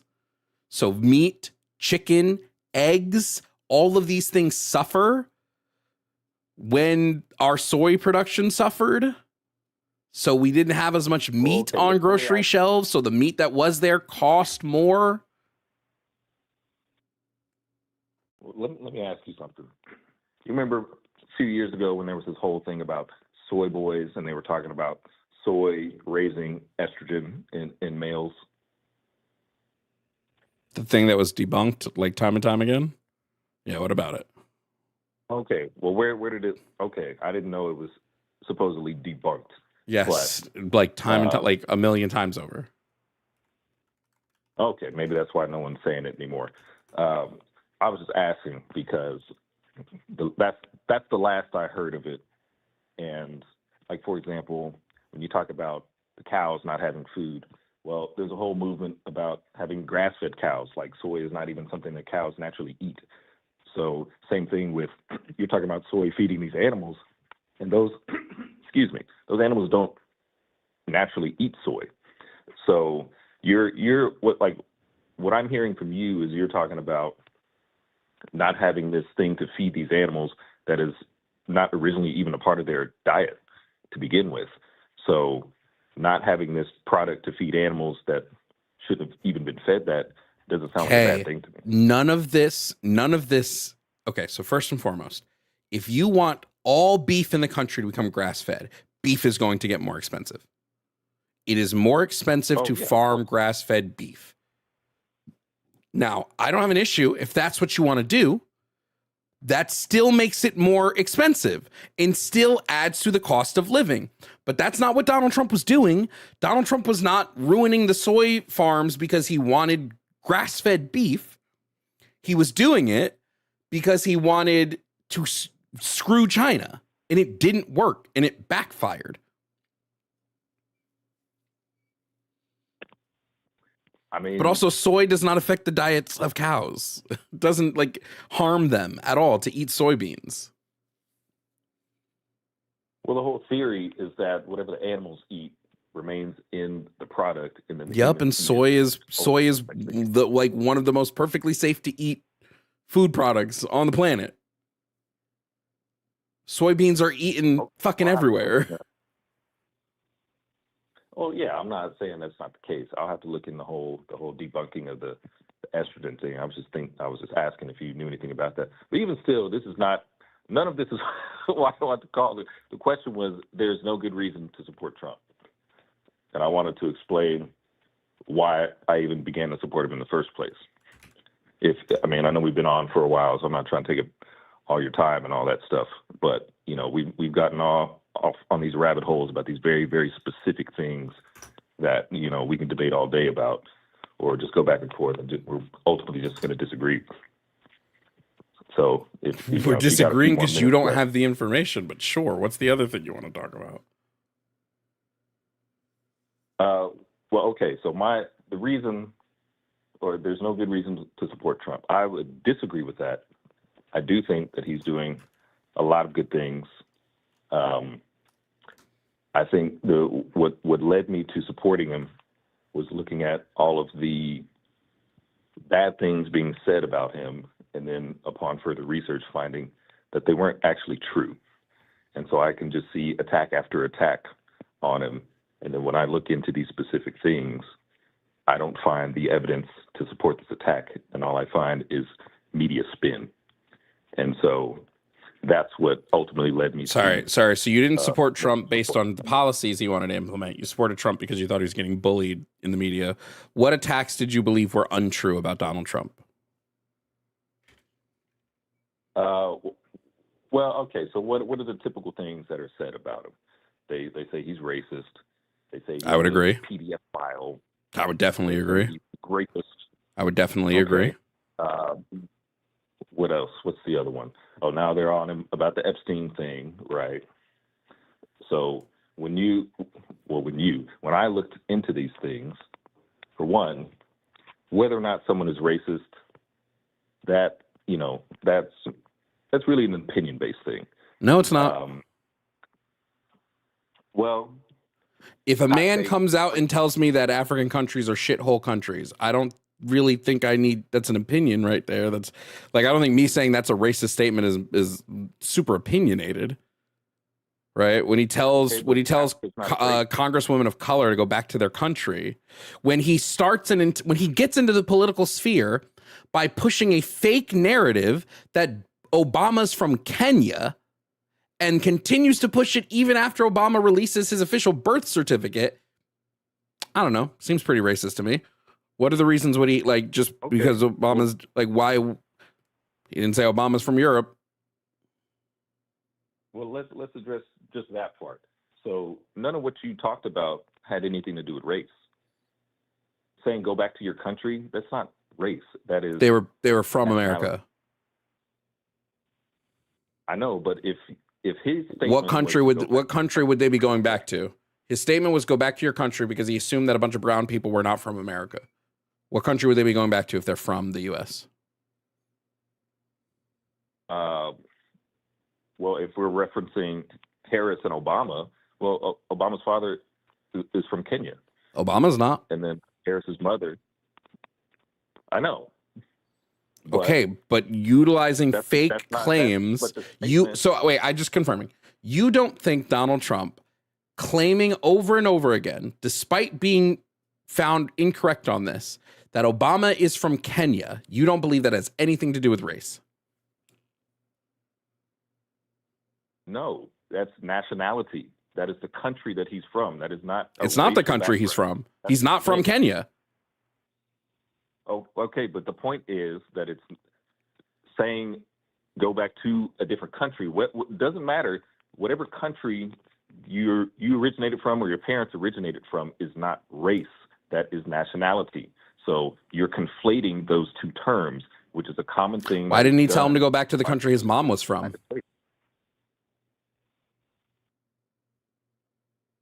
I don't know, but whatever going back to the country, whatever that is you don't know. You don't know why he focused on the country that is predominantly black. You don't know why he would have done that as opposed to the country that his mother was from? Well, Harris's mom is from India. Like, it doesn't matter. We're not talking about Harris. We're not talking about Harris. We're not talking about. We aren't talking about Harris. He told Barack Obama that Barack Obama needs to go back to Kenya, where he's from. He did not ask Barack Obama to go back to the country his white mother was from. Why is that? Why was he only focused on Obama's black father and telling him to go back to and telling him that he was from a country that's predominantly black, even though he has a mother who was born in motherfucking America? Because it is racist. And your inability to see that is your issue, not ours. Truly. No. Race is a concept that is almost exclusive to the United States. Race no, that's untrue. Untrue. Well, okay. Are you factually untrue? The term race was made up like 200 years ago. It was not 200. It was not 200 years ago. It wasn't that long ago. I agree, but it was not 200 years ago. Gomez de Girard. It doesn't matter. The point is, it is a made-up term, but race is separate from nationality. I'm not saying race and nationality are the same. I'm saying, and the fact that you that you don't hear this is fucking crazy to me. When people equate specific countries to specific races, that becomes a problem. When you have somebody who was born in America that you're equating to being from a predominantly black country simply because his father's from that country, ignoring the other parent who's from America. The only reason he's claiming Obama needs to go back to Kenya is because Obama's father is a black man from Kenya. I guarantee if Obama had how come Elon Musk doesn't get hit with go back to South Africa? Why? Show me your, how come he doesn't get hit with that? But all the brown people surprisingly need to go back to their countries. Well, how come he doesn't tell Irish Americans to go back to their countries? How come he doesn't tell European Americans to go back to their countries? How come he doesn't tell Italian Americans to go back to their countries? Why is it surprisingly only brown and black people? Wait a minute. Is Elon Musk supposed to have been born in the United States?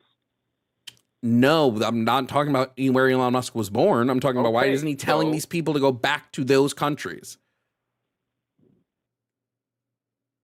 Okay. Why is it only the black and brown people that need to go back to their countries? Why is it only the black and brown people whose nationality he questions? He's not questioning any other person he doesn't tell white congressmen, well, your father's from Ireland, so you must go back to Ireland. You must be Ireland. You're not really American. You're Ireland. Why is it only the black and brown people surrounding him in the political sphere that he questions their nationality? Are you still only referring to Obama? Are you for real right now? Are you dead ass right now? How come he has never accused a white political figure of not being from America? Maybe because there wasn't any controversy surrounding whether there were no controversies surrounding Obama either until he brought it up. There were zero questions of Obama's nationality until Trump brought it to the political stage. Zero. Everybody knew man was born in Hawaii. Had a birth certificate. Donald Trump has seen that birth certificate. How come he has never told a white political candidate and or congressman or senator or anything? How come he has never told them to go back to their country of origin or claimed that they were from a different country?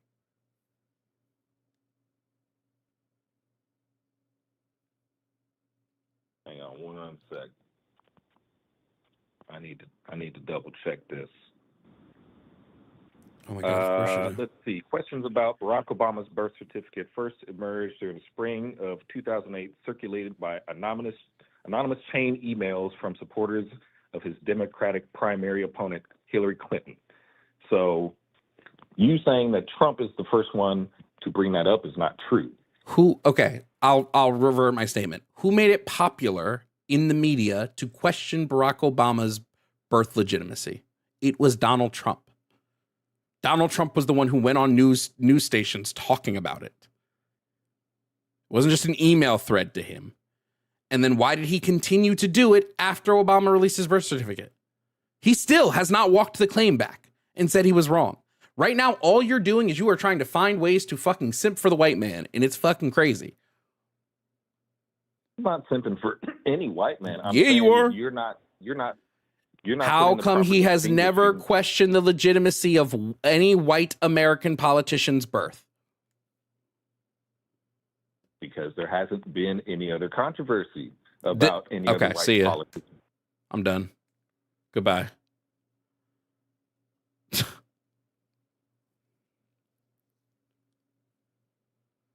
Unbelievable.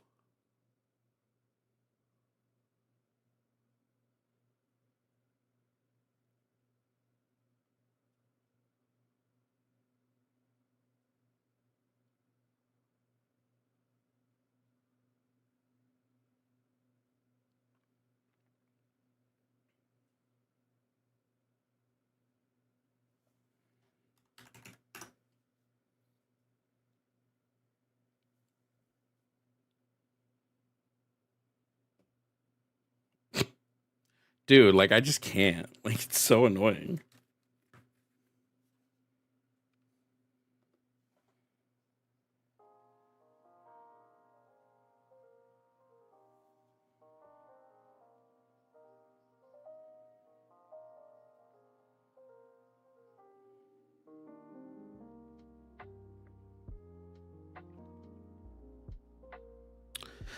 Gabe, thank you for the Venmo. Said soybeans are also planted to add nitrogen back to the soil to prevent another dust bowl. Crazy to call back and have not researched any of the shit that we talked about the first time. Right? Like, that can't just be me that thinks that's fucking insane.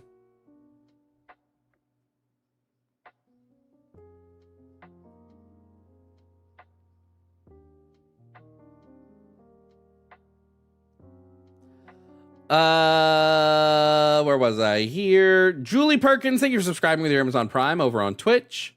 The Avertis, thank you for resubscribing for 3 months on Amazon Twitch. Thank you for being here for 9 months in total. Dan's Ledout, I probably said that so wrong. Thank you for resubscribing for 1 month at tier 1. Thank you for resubscribing for 4 months. Artemis387, thank you for resubscribing with your Amazon Prime. Thank you for being here for 6 months. And Jay Rezi, thank you for subscribing to Amazon Prime over on Twitch.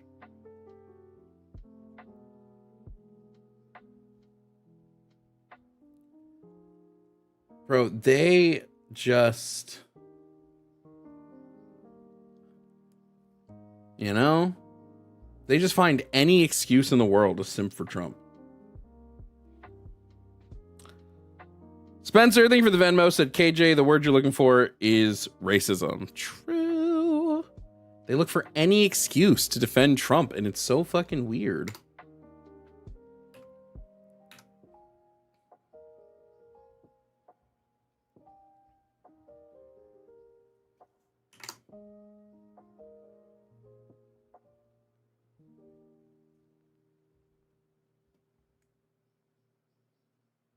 Just so weird. Mothi, thank you for subscribing for 1 month over on Twitch. Thank you so much. If I ever get any of your names wrong, just tell me. I'll try to remember to get them correct.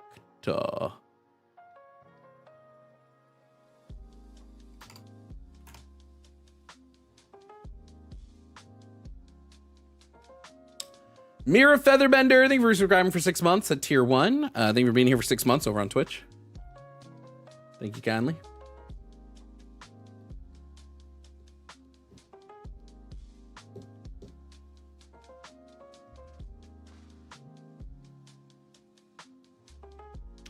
Oh my God, my health insurance is raising my premiums.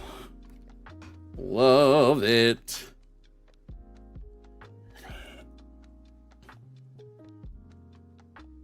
See what it's gonna be now.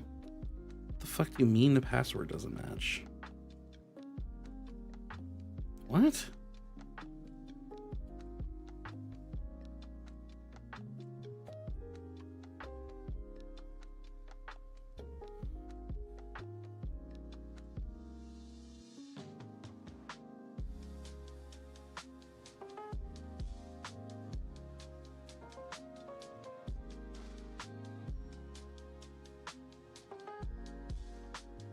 Oh.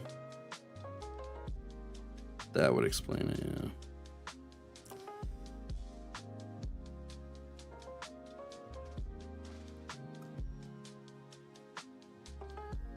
Shit.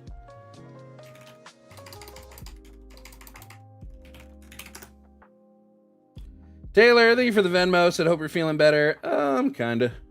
Yeah, I guess. Kinda.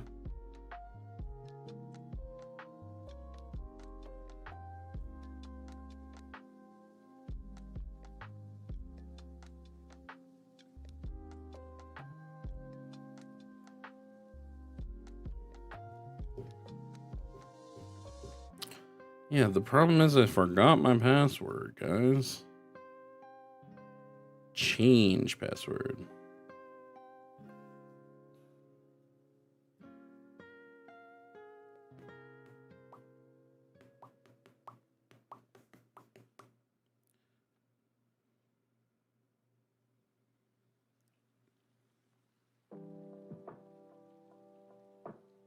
There we go. How much is my health insurance gonna be now? Guys? That's what I'm wondering.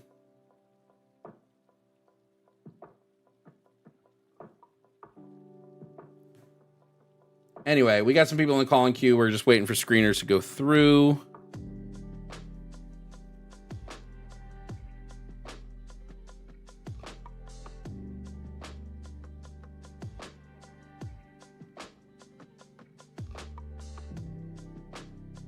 Review your 2026 healthcare plan. Okay.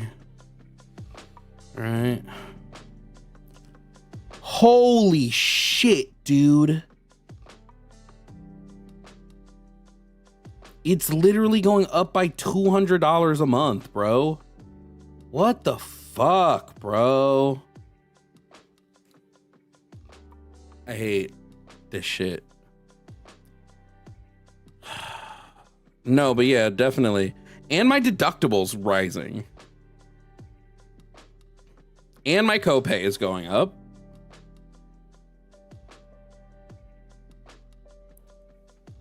Fuck, dude. Yeah, tell me again why Republicans are great, guys. Tell me again.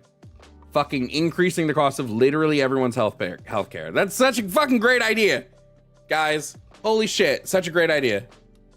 Wow, wowie, wowie.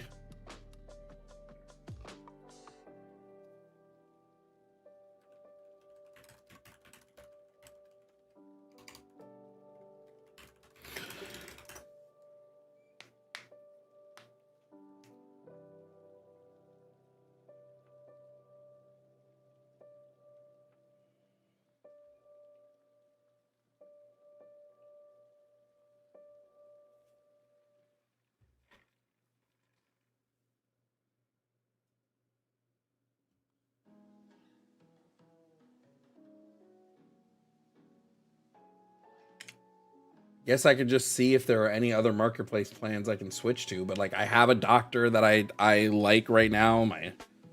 Fuck, dude, 300.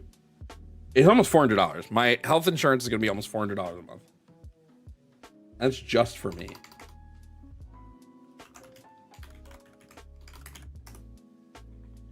Unbelievable, dude.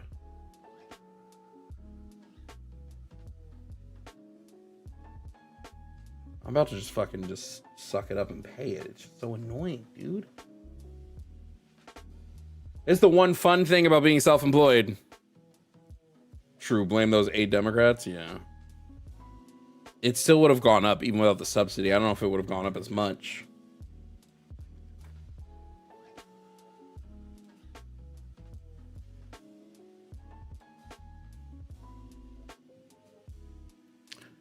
All right, well.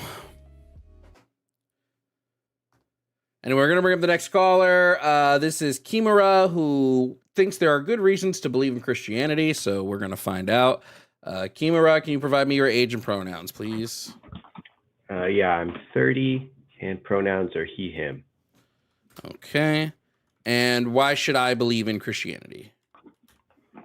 Well, I think a good reason to believe in it, or for someone could be just that they find it meaningful for their life. Okay, if I found murder meaningful, would that be a good reason to commit murder? Well, maybe I should add if they find it meaningful for their life and it's not harming anyone. Okay, I believe Christianity as a whole does harm people, and the more people that believe in Christianity legitimize it and can continue to harm people. Okay. So, like just as a general, like Christianity as a whole, or like a certain type of Christianity, or Christianity as a whole. Okay. So, well, what about there's parts of Christianity that I feel like aren't harming people, or if anything, are maybe helping them. So would those parts be included in that, or do they just kind of get lumped into it? I'm sorry, say that again. There's parts of Christianity that I would say aren't harming people, or maybe even are helping them. Would that get like added into it, or is that just kind of lumped into it? Would that get added into it? I mean, like you're saying, just Christianity. If I said guns were harmful because you can use guns to kill people, but somebody goes, well, you can also use guns to hunt. Does that mean, are those also harmful? Like, no, but I don't think that the good is outweighed by the good outweighs the harm. I think the harm outweighs the good. Almost. Gotcha. So it's just like kind of a net total of harm. It's just like a net total of harm. So like you're basically just taking all of the maybe positives or ways people might find good things from Christianity, and then all the harm, and then kind of adding it up, and then if that's whatever the total is whether it's good or bad. Yeah, I would just say if the harm outweighs the good, then it's not something we should keep around. Okay. What if there's like within Christianity itself, parts of it that like are resisting the parts that are harmful? I don't think the good parts of Christianity are resisting the harmful parts of Christianity. Well, I'm just thinking of like the parts like liberation theology, like that's part of Christianity that's actively against capitalism. And yeah, but like you don't need Christianity. It's not unique to Christianity. So I would say that can't outweigh the harm, because you can still be for liberation without being a Christian. Yeah, but I would say for those people, like the Christianity is helping them interact with liberation in a way that is like going to help them be what more meaningful about to them. What about Christianity would lead you to believe that Christianity has a liberation based aspect to it? Well, that's kind of the whole case of liberation theology, is that the whole Bible all through is a book of writings of oppressed people, writing about how they have been oppressed and how they find ways to liberate themselves. Like that's the whole Exodus story, is being liberated from oppression. The Exodus story leads to Moses telling Israel's that they can then oppress other people and to own slaves. Yeah, that's the whole prophetic tradition. All the prophets is either Israel, the prophets writing or arguing against an imperial power that's oppressing Israel and kind of saying the injustices of that, or it's when Israel becomes powerful, then the prophet will critique Israel and talk about the injustice that Israel itself is doing. Nowhere in the Bible did anybody discuss the injustices of Israel. Yeah, there's lots of the prophets do that. Where? In Christianity? Right now. Which prophet in Christianity directly calls out Israel for its slave ownership practices? Not any for slave ownership because of the time period. but So nobody, so no there is prophets directly call out Israel for their slave ownership practices, selling children as sex slaves. They don't call out anybody in Israel for that, for genociding people and then taking their women as sex slaves. Nobody calls Israel out for that. some of those things, yeah. So let me pull up the verse here real quick if I can. I think it's Amos. I just was reading it the other day. Obviously, all that's bad, and I think that's just kind of historical. Like, that's just the time period. Well, I don't think it's just the time period. I think it's, according to Christianity, God views it as a morally permissible thing. Well, I think if you are interacting with the Bible as if God wrote it, but I'm interacting with the Bible as if the Bible says all scripture would be God breathed. Yeah, but I think that interpreting God breathed or inspired by God, as that just means that someone, the ancient person who wrote the text, had some sort of interaction with what they think is God, and then they're writing about their experience. So wait, you would say that Moses was not accurate when he said that God gave him a list of rules to then give to the Israelite people in Leviticus. Well, we don't even have like enough data to support the idea that Moses wrote any of the Bible.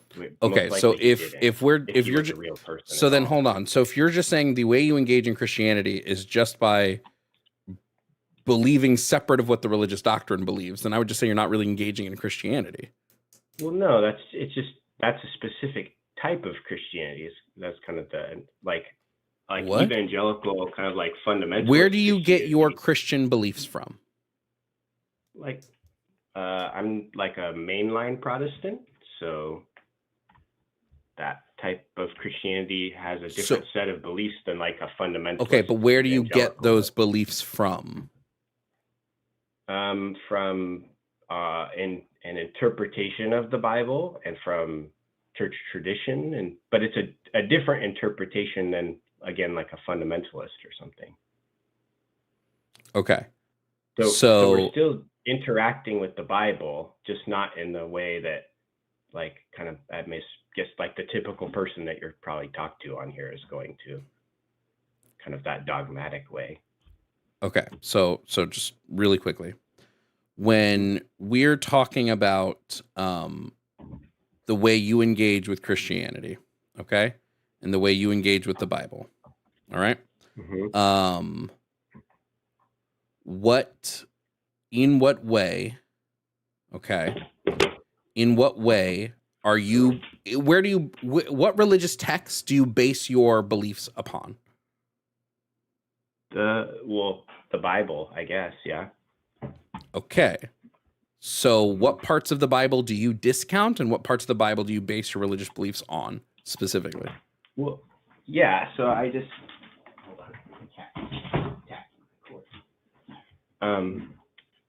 so it's you just have to read it, like, or at least how I have been taught to read it is you have to understand its historical context and like I was just saying, understand that it was written by people from a specific time period trying to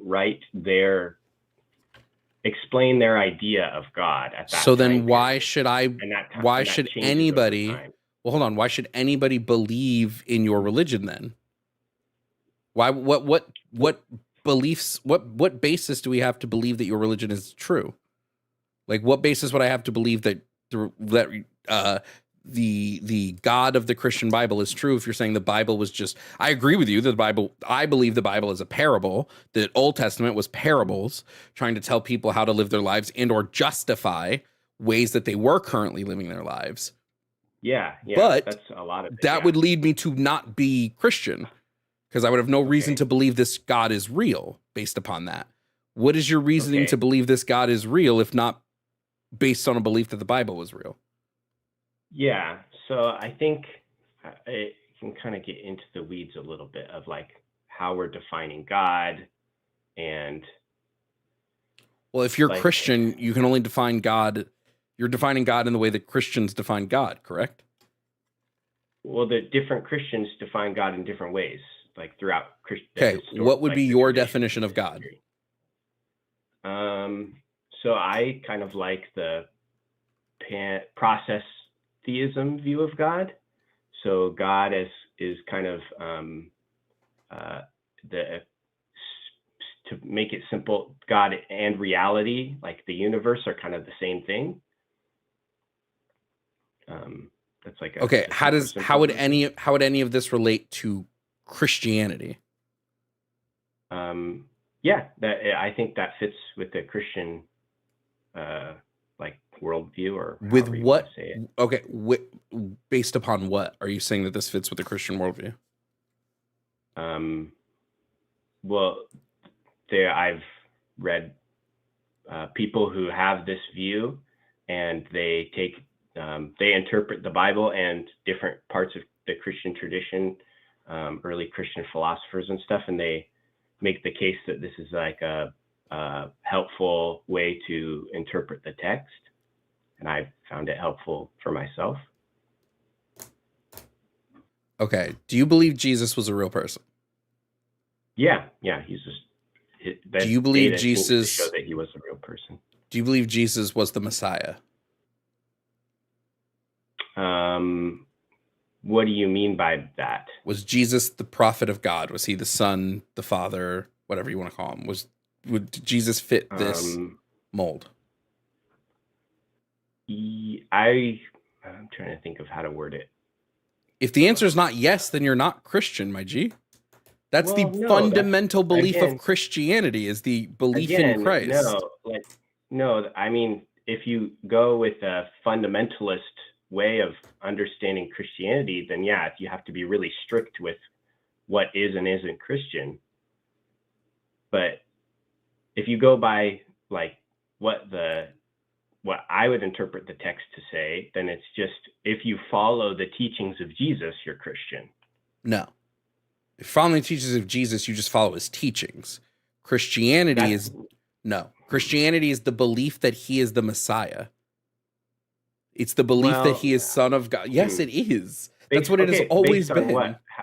How are you getting that? Where is that definition coming from? Well, from almost every church. No, well, that's what I'm saying. Almost every church, I would say almost every, like a dogmatic or fundamentalist church is going to do that, but there's lots that don't. So you think to be Christian is to just agree with what Jesus Christ said?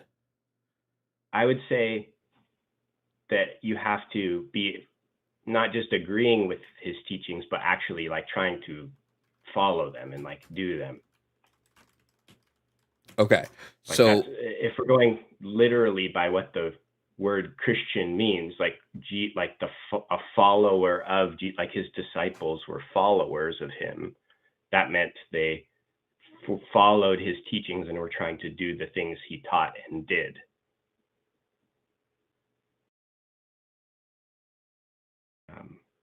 That's how I would take that, at least.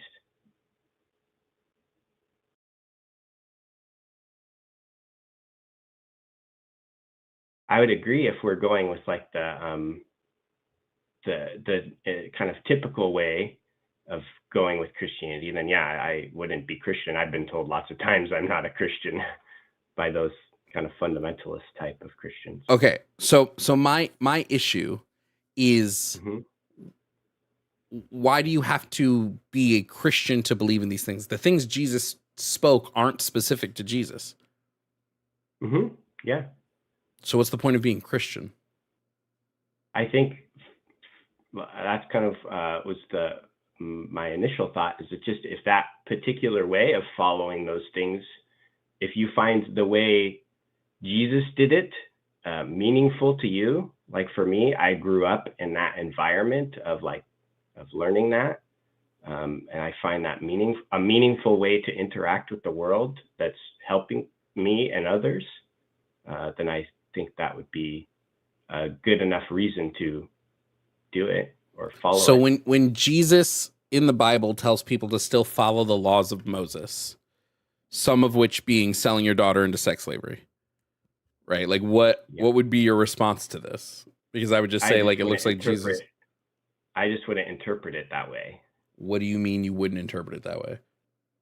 So when he says, I'm assuming you're kind of going with he says he's the fulfillment of the law. No, he specifically says, speaking about the Moses, the Abrahamic laws, the laws of Leviticus and the laws of Exodus, anyone who sets aside one of the least of these commands and teaches others accordingly will be called least in the kingdom of heaven. But whoever practices and teaches these commands will be called great in the kingdom of heaven. Like literally saying like those who do follow these laws, they're the good ones. Those who don't follow these laws, they're the bad ones. Yeah, I think that's Matthew. Yeah, I think kind of the whole framing that the Gospels give of Jesus is that his whole kind of deal, I guess, is that he was reframing all of that all these Old Testament Levitical laws and whatnot to kind of have basically he was reinterpreting them for his time period and kind of like critiquing the interpretations of the particular religious groups of his time. And so, and where do you operate under the belief that he was doing this? Where do you have evidence that this is what was happening? Yeah, so there's specific texts where like he works on the Sabbath, and then the religious, like the Pharisees of the time, try to like accuse him of doing something illegal under their law, and he literally reinterprets the law to fit what he's doing at that time.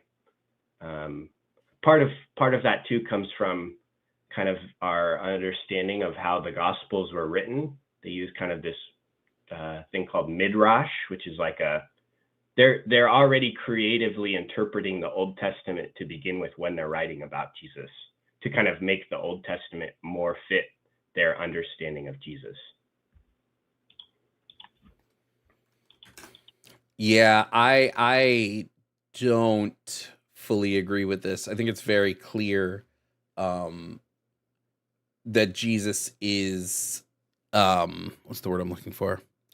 I think it's very clear that Jesus is telling his followers to remain faithful, even if he himself is not faithful to the laws.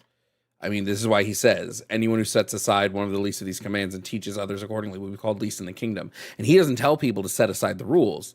He just himself doesn't follow them. I think this is again. Well, I don't think that fits the like intended meaning of the author. Like that's kind of how I would determine if something is like that's the intended meaning of the author was that the intended meaning of the author when we're looking at Matthew is that Jesus is a prophet. Jesus is the Messiah. That's the intended meaning. So if you if you want to talk about intended meaning, you're the one who's looking for a different intended meaning here. Matthew is very specific that Jesus is the Messiah. Well, but again, that meaning of Messiah is not the modern Christian interpretation of Messiah as the Son of God. What? Yeah, wait, I hold on. First of all, they do reference Jesus being the Son in the Gospels, but further than that, John, he does. Sure. Further than that, they definitely reference Jesus as a prophet. Yeah, so that's exactly what I'm talking about is the prophetic tradition was not Jesus as like a God, like prophets weren't God-like figures in that time period. So saying Jesus was a prophet wouldn't have been like so a radical. Mark says at the very beginning, Mark says the beginning of the gospel of Jesus Christ, the Son of God. Peter in Mark 8:29, he specifically says Peter calls Jesus the Messiah. You are the Messiah. Matthew, Jesus is introduced as the son of David, which was a title of the Messiah. Yep. But what that means is a completely different thing than what a modern reader would interpret that as, like an ancient. What? The Messiah meant son of God. No. So Messiah means something different. Let me pull up the. Okay, well, either way, Mark directly calls him the Son of God. Yeah, but again, that has a different meaning in an ancient context than a modern I one. disagree that they. What's your evidence that they meant something differently there? Yeah, so there's a bunch of critical scholarship that has a lot of data to show this. I can pull one up if you want. But a good example is that Jesus never calls himself God. Like that's a pretty straightforward one. But I'm not claiming that he's God. I'm not making the claim that he's God. I'm saying that he calls himself that they're making the claim that he's the Son of God. Yeah, and so the question would be, what does that mean, right? In a modern Christian interpretation of that, kind of the typical one that we see, is that means he is God, like it's equivalent, right? No. Hold on. Stop. Because that's not what I'm claiming here. I'm claiming that he would be the Son of God in the text. He would be the Son of God. And the text affirms that he's the Son of God. Whether or not you think he's God or not, separate of the point. The text affirms he is the Son of God. So my question in it then is, what are we meaning when we're saying that he's the Son of God? What does that mean? Well, it means they're referring to him as a prophet, that he came down to fulfill the prophecies and wipe away sin. Okay, so that's where I would disagree with what the meaning of prophet is, if we're kind of equivocating Son of God and being a prophet. Sure, but that's what the gospel authors mean. Mark, Matthew, Luke, John, Mark, that's what they mean. No, well, because the prophetic tradition, this is another thing where modern Christianity views a prophet as someone who is like predicting the future or fulfilling some sort of previous predicting of the future. Yes, they believed Jesus fulfilled the prophecies. No, because what a prophet was at that time wasn't someone predicting wasn't the ancient understanding of a prophet. A prophet was a person who critiqued the current system that was in place, like an imperial system, right? In the Old Testament, it was like the Babylonians or the Assyrians, or sometimes even Israel itself. And that's what Jesus was. That's how he was a prophet. Is he's critiquing both the like kind of Pharisees, but also the Roman kind of oppression of his people at that time. That's like the primary thing he's doing. That's why he's a prophet. I think it's very clear that the gospel writers, at the very least, the people who actually wrote about Jesus, viewed Jesus as some divine figure that they relate to messiahship and to being son of the Lord.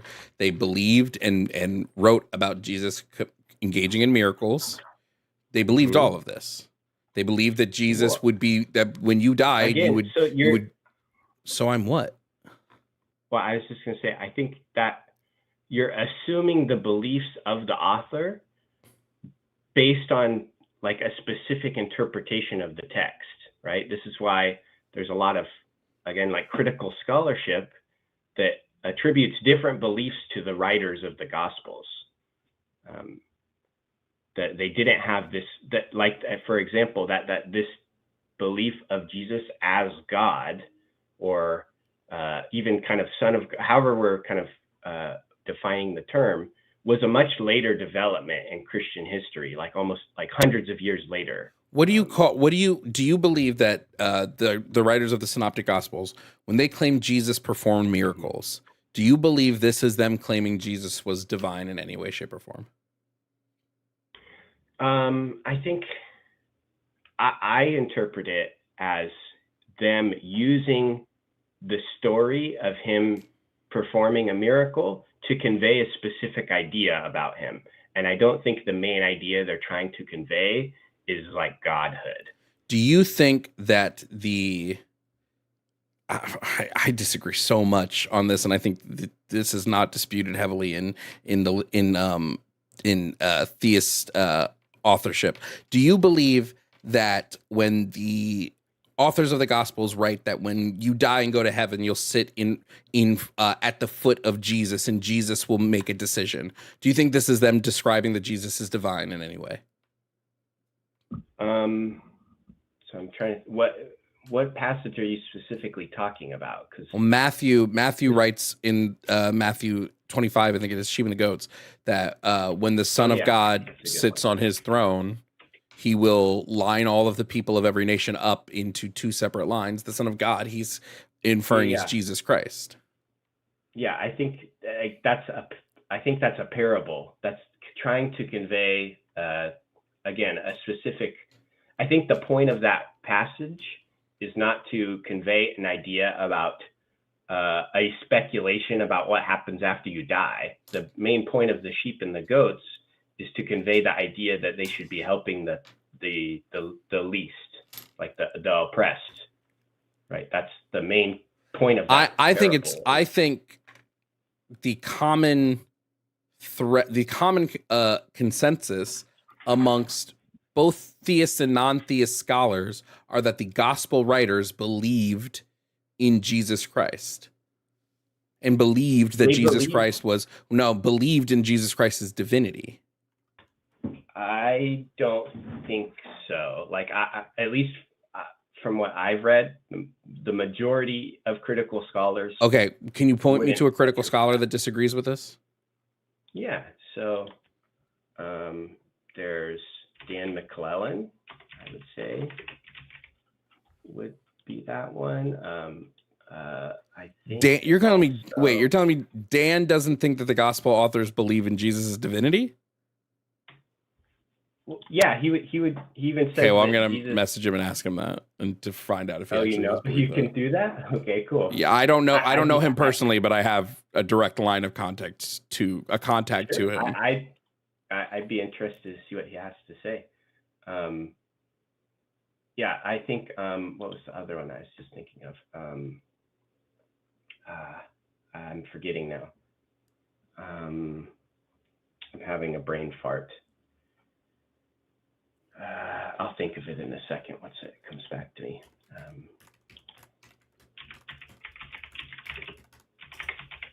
But I guess my thought would just be that, like, there is a lot of critical scholarship that, like, has a different take on the way the Gospels can be interpreted.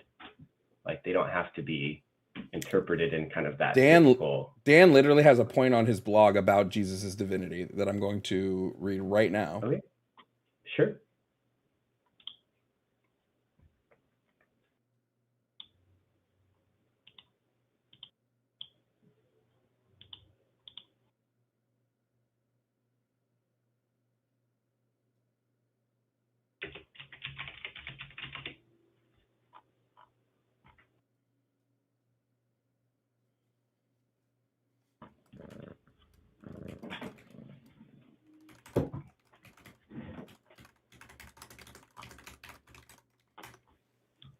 And not so much that I just want to confirm whether Dan thinks that Jesus was divine, but whether or not he believes the Gospels believe Jesus to be a divine being. Yeah.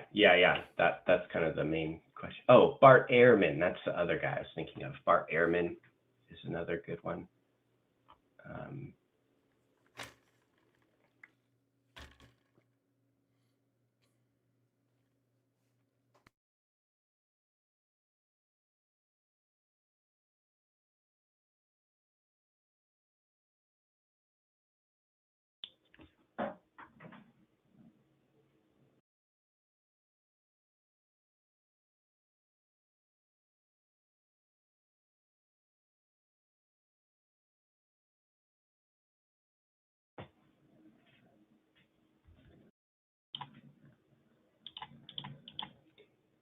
I think while you're looking it up, I think just kind of the question of who gets to decide what makes someone a Christian or not, I guess, is kind of the question I'm curious about. I would boil down Christianity to the belief in Christ's divinity. Yeah, but based on what? Like is it just kind of because what I'm finding here is Jesus doesn't claim to be God, which I agree. Yeah. And I would agree with that coming from Dan, but I don't see him saying anything about whether or not the authors of the Gospels believed him to be divine. I think that's a different question. I'm So not then showing my any. thought would be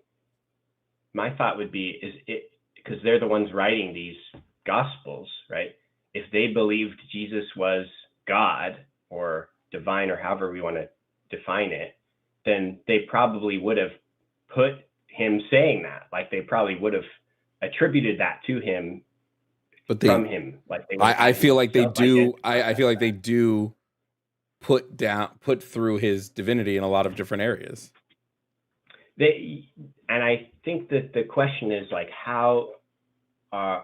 what does that mean, right? That's again kind of the point I'm making, is if it's just kind of like this statement of like, oh, he's God, then that comes much later as a development in like the thinking of early Christians. The idea that he was like interacting with God in the same way a prophet did in the Old Testament, I think that's pretty clear from the text. But I think that's a different thing than what the later developments have, you know. Like I'm okay with saying Jesus is the Son of God, but to me that means something different than like what a fundamentalist Christian is going to mean by that. Yeah,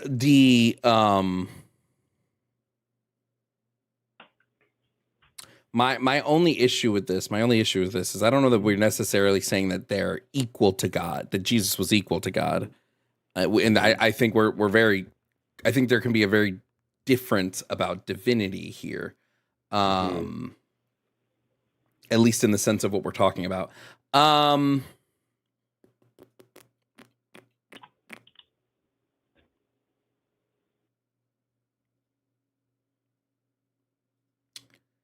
I'll have to look more into this, but I'm not finding any evidence from anyone that's convincing enough to tell me that the gospel authors didn't believe in Jesus's divinity. I think it's very clear from the words that they wrote that they fully do. I think what the divinity means to them is also different than what a modern Christian means by Jesus is God or Jesus is, like, that's an important distinction too. I think is like there's a big difference in the meaning of the term from ancient to modern.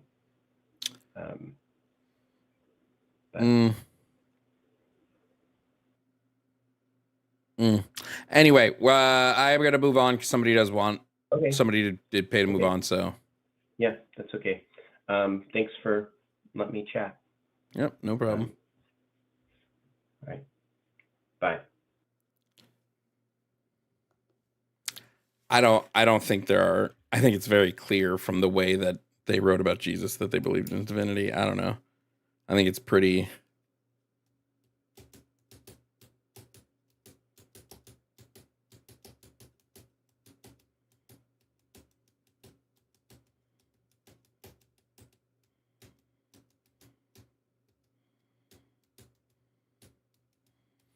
I need a snack.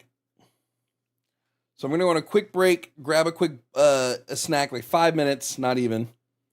And then I will be right back, and we will continue taking calls. We have some theists on the line, so we're going to take some calls from some more theists who do think that there are reasons to believe in Christianity. So let me just go on a quick break, and then when I come back, we will do all of that fun stuff. 5 minutes minimum, 10 minutes maximum. Be right back.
guess we listened to this multiple times, but it's fine.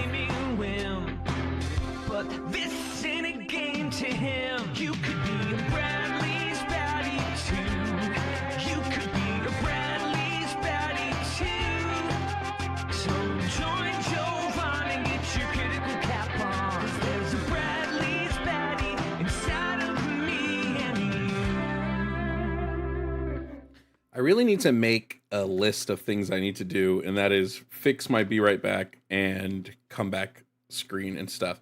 Anyway, we're back. We'll get to the next callers on the list so we can continue with the debates. Thank you guys again for the people that have super chatted. Thank you to the people that have sent tips on Venmo and Cash App and all that. We're going to keep it going here, as we should. Next up we have, let me hit that button here. Next up we have Zach, and Zach wants to tell us that there's a lot of reasons to believe in Christianity. So let's bring Zach up and find out. Zach, if you could please provide me with your age and pronouns. 27 and he, him. Okay, and Zach, you think there are good reasons to believe in Christianity. What would those be? Yes. Just to preface, if I don't make a lot of sense, because it's 5:30, I'm from Australia. I'm on an active overnight, so I'm quite tired. Okay.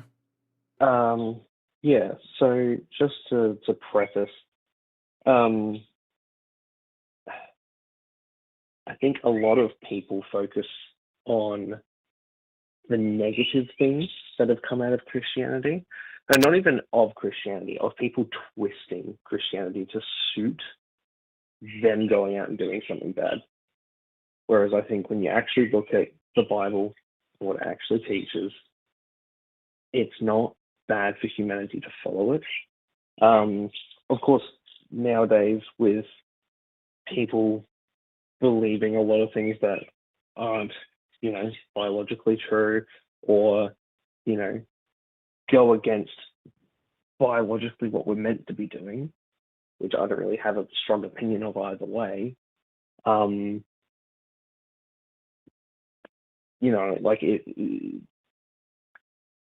It has very good ground rules. It's what sets morality, and you can see that in countries that. Which part of the Bible's? I'm sorry. Which part of the Bible's morality are we agreeing with? I think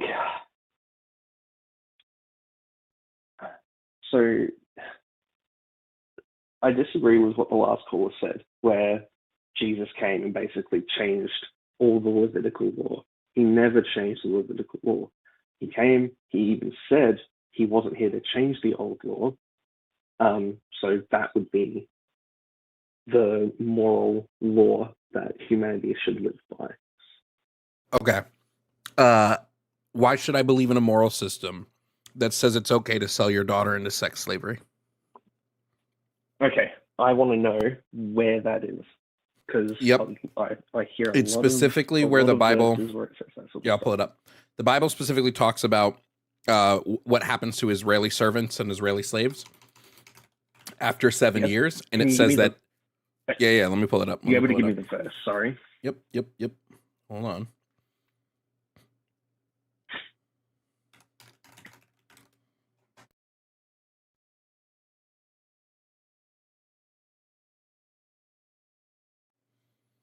So it is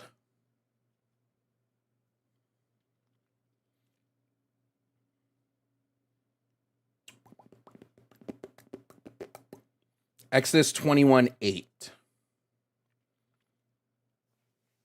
And if we go to the full text of Exodus 21, it talks about the Hebrew servants.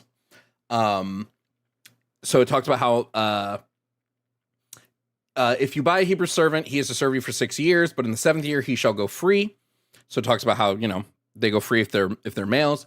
It says, but if a man sells his daughter, though, as a servant, she is not to go free as male servants do.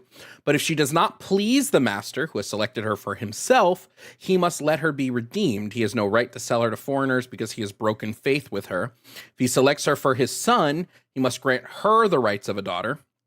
And if he marries another woman, he must not deprive the first one of her food, clothing, and marital rights. So it's basically selling her to be his wife slave. And then she's stuck as his wife's slave. As long as he's pleased with her, she's stuck as his wife's slave. Okay. So would you agree that the Bible is not just purely parable, but it is also a historical document that, you don't have to agree with everything in it, but it is a historical document that goes back and actually lists out things that were done back in those times? Sure, but Exodus is specifically laws given to Moses by God that people are to follow. Yes, correct. So this would be one of those. This wouldn't be a then, parable. This would be a law that God gives to Moses to give to the Israelite people. Oh, no, 100% I understand that. When it comes to these laws surrounding slavery, it isn't...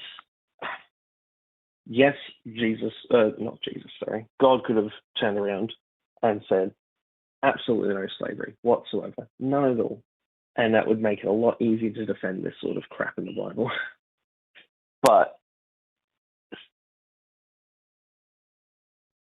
you have to, in order to change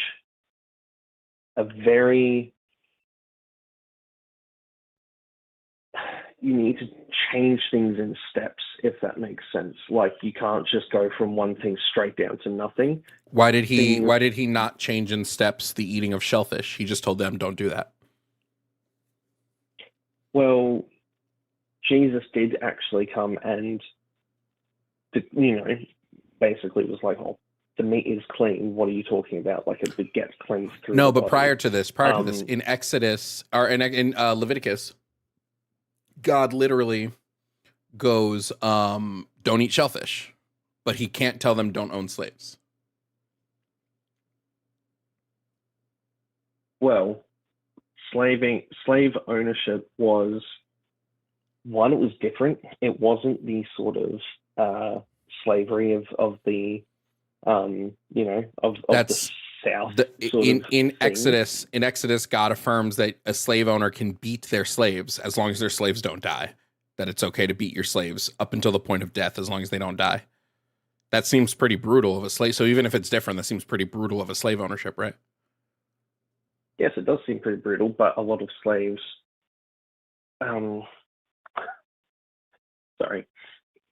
when you look at the context that also goes into it, it's not a lifelong generational ownership of slaves. It is for non-Israelite slaves. Leviticus 25 verses 44 to 46 says that your male and female slaves are to come from the nations around you. From them you may buy slaves. You may also own some of the temporary residents living among you and members of their clans born in your country, and they will become your property. You can bequeath them to your children as inherited property and can make them slaves for life. So it is generational slavery. Does it mention that they can take the children that those people have as slaves? I'm talking generationally, as in those slaves will have children, and then those children will become slaves under the ownership of those people. Okay, would that make it better? They're still owning people for their entire lives, and they're keeping people as inherited property. I'm not saying it makes it better. Well, it technically is better than owning several generations of a family as slaves. It is technically better. Trolley situation. I'm not saying it's good. What I am saying is pulling the brakes on a trade that the entire world was utilizing in full force. Like, the Egyptians owned slaves, the Assyrians owned slaves. Slavery was one of the biggest exports and, was one of the biggest economical things back in that time. to turn around and say, hey, look, you're actually going to treat these slaves better. And Beating them is treating them better. better than killing them. The other people weren't killing them either. They were using them for labor. Killing them would have been pointless because they need them to be labor. Just really quickly. Why? Wait, hold on, really quickly. You said slavery was this thing that existed in all these societies and it was hard to get out. Why would the Israelites have had slaves though? They had just left Egypt, according to Exodus. They didn't bring any other people from other nations with them. They wouldn't have had slaves as a practice in their society. But here is God telling them, you can actually go own slaves. Wouldn't it have been better for God to have said, hey, you guys don't have slaves, so you shouldn't start to own slaves? What happened after the Exodus of Egypt? God told the Israelites to go murder a bunch of people and take their virgins as sex slaves.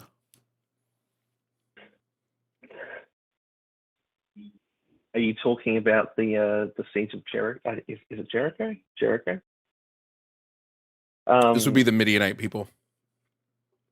The Midianite. Look, I don't know too much about the Midianite. I know a little bit about Jericho. But when it came to basically, after the Exodus, they went and they took a bunch of land. When you take land, you tend to have prisoners of war, but back then you didn't have prisoners of war, you just kept them as slaves. And back then, you would just sell them off to whoever, you wouldn't care. So God could have said, could God have not, because Moses gives the rules before any of this. Could God have just said to Moses, don't take war criminals? That is bad. Okay. I just want to slightly pivot a little bit. I'm not trying to just go away completely from the slavery topic. But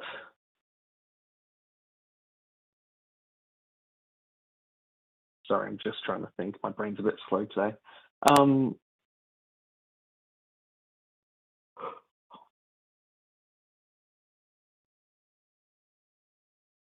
When it comes to the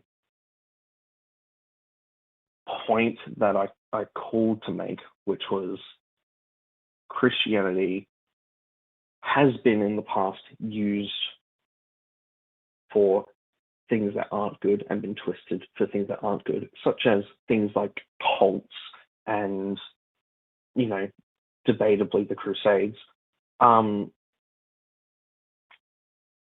It has done a lot of good, especially in Western society, where we abolished slavery, and that decision, that massive push to abolish slavery, was rooted in Christian belief. And the transatlantic slave trade used the Christian belief to push slavery, though. So, yes, I can go. Christians got rid of the thing Christians implemented, and then I'm not going to pat Christianity on the back for fixing its mistake. No, and that's fair enough. But I wouldn't say people going, oh yeah, we should be able to own black people because black people are less human than us. I wouldn't call those people actual Christians. They've twisted it. No, they said we should be able to own black people because Leviticus tells us we can own people from the nations around us.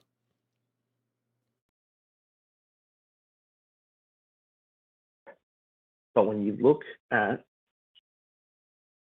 Jesus' teachings, if you were saying that the Jewish people implemented slavery, then I'd have a much harder time. Jesus tells us to continue following the old laws. He tells us not to stop following the old laws. He never once tells people don't own slaves. But he also says, treat your neighbors how you treat yourself. And he was very adamant. You wouldn't want to be a slave, so don't own slaves. Why didn't he just outwardly say slavery is wrong?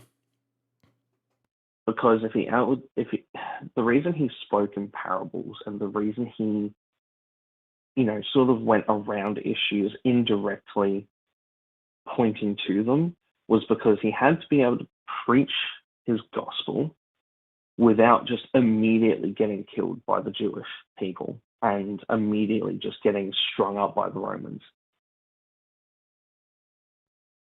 He was already That's under why threat of he- being strung up for saying the stuff he was already saying. Of course he was. But the only point where he actually got strung up was when he said in front of the Sanhedrin, in front of the Romans, "I am God." No, he That is when didn't get strung up. He didn't get crucified for saying I am God. He got crucified for being labeled the King of the Jews. They actually didn't believe they didn't believe in his God. So they didn't care if he was going around claiming he was his God. It was specifically for making a claim to political power, which was claiming he was the King of the Jews. That's the reason he was crucified.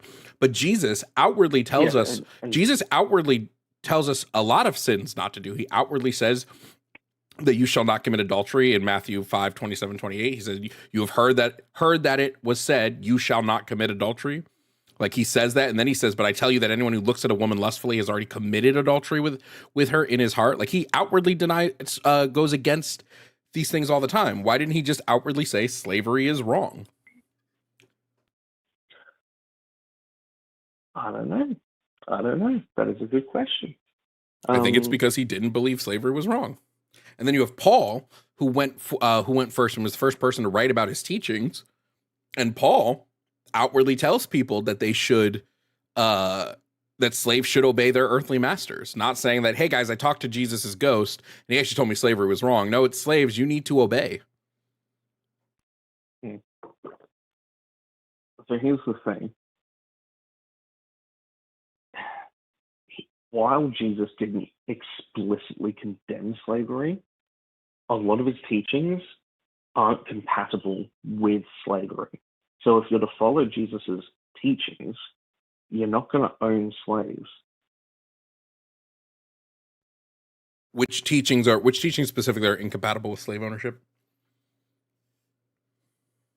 He made plenty of parables, putting emphasis on equality between Gentile and Jew, and just the fact that he would even reach out and baptize Gentiles, which back then was a massive no-no. Like it was if you had to be Jewish and all this other crap. Jesus specifically affirms that we're all only equal in the eyes of the Lord. That there's a reason why Paul says, in the eyes of Christ, neither Jew nor Gentile, neither male nor female, neither slave nor free. He's just speaking that Jesus believes that we're all equal in heaven. He understands that on earth that's not the case. The line you said, we're all equal in the eyes of the Lord, how does that not apply to the natural world? Because God believes slaves are not equal to Israelites. Hence why he told Israelites it's okay for them to own slaves. It's okay for them to beat their slaves. It's okay for them to go and take virgins as sexual slaves. Like if God viewed us all as equal, he wouldn't have allowed the Israelites to do this. I think the thing is in the eyes of the Lord, women have a role to serve and men have a role to serve. Men have a role of protecting and working and making decisions in the home. The wife or the woman in the home has the role of being subservient to the man, but not in this, not in the way that the world thinks at the moment, where it's like, oh, I just have to listen to every single thing he says without question, or else I'm going to get bitch slaps like it was back in the 50s and 40s.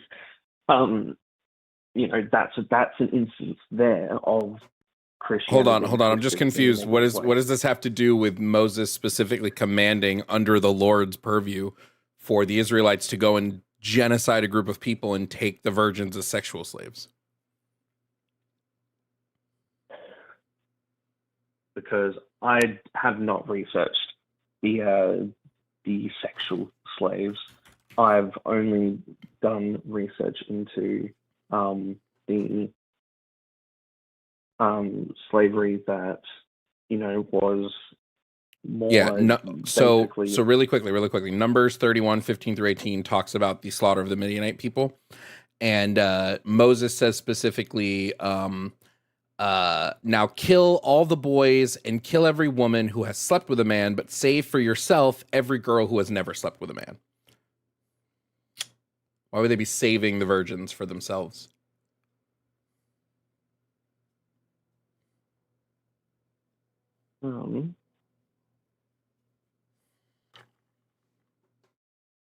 Well, yeah, I'm reading the verse. It doesn't explicitly say for that reason. What would be the reason of saving specifically the virgins? If not to, and what would be taking the virgins for yourself? What would that mean? To save for yourself the virgins. Well, what is it? Just first come, first serve. You see a virgin, you nab them. Like, what do you like? Yeah. Kill all the boys and kill every woman who has slept with a man, but save for yourself every girl who has never slept with a man. What would be the point of saving them? What does that mean? Save for yourself.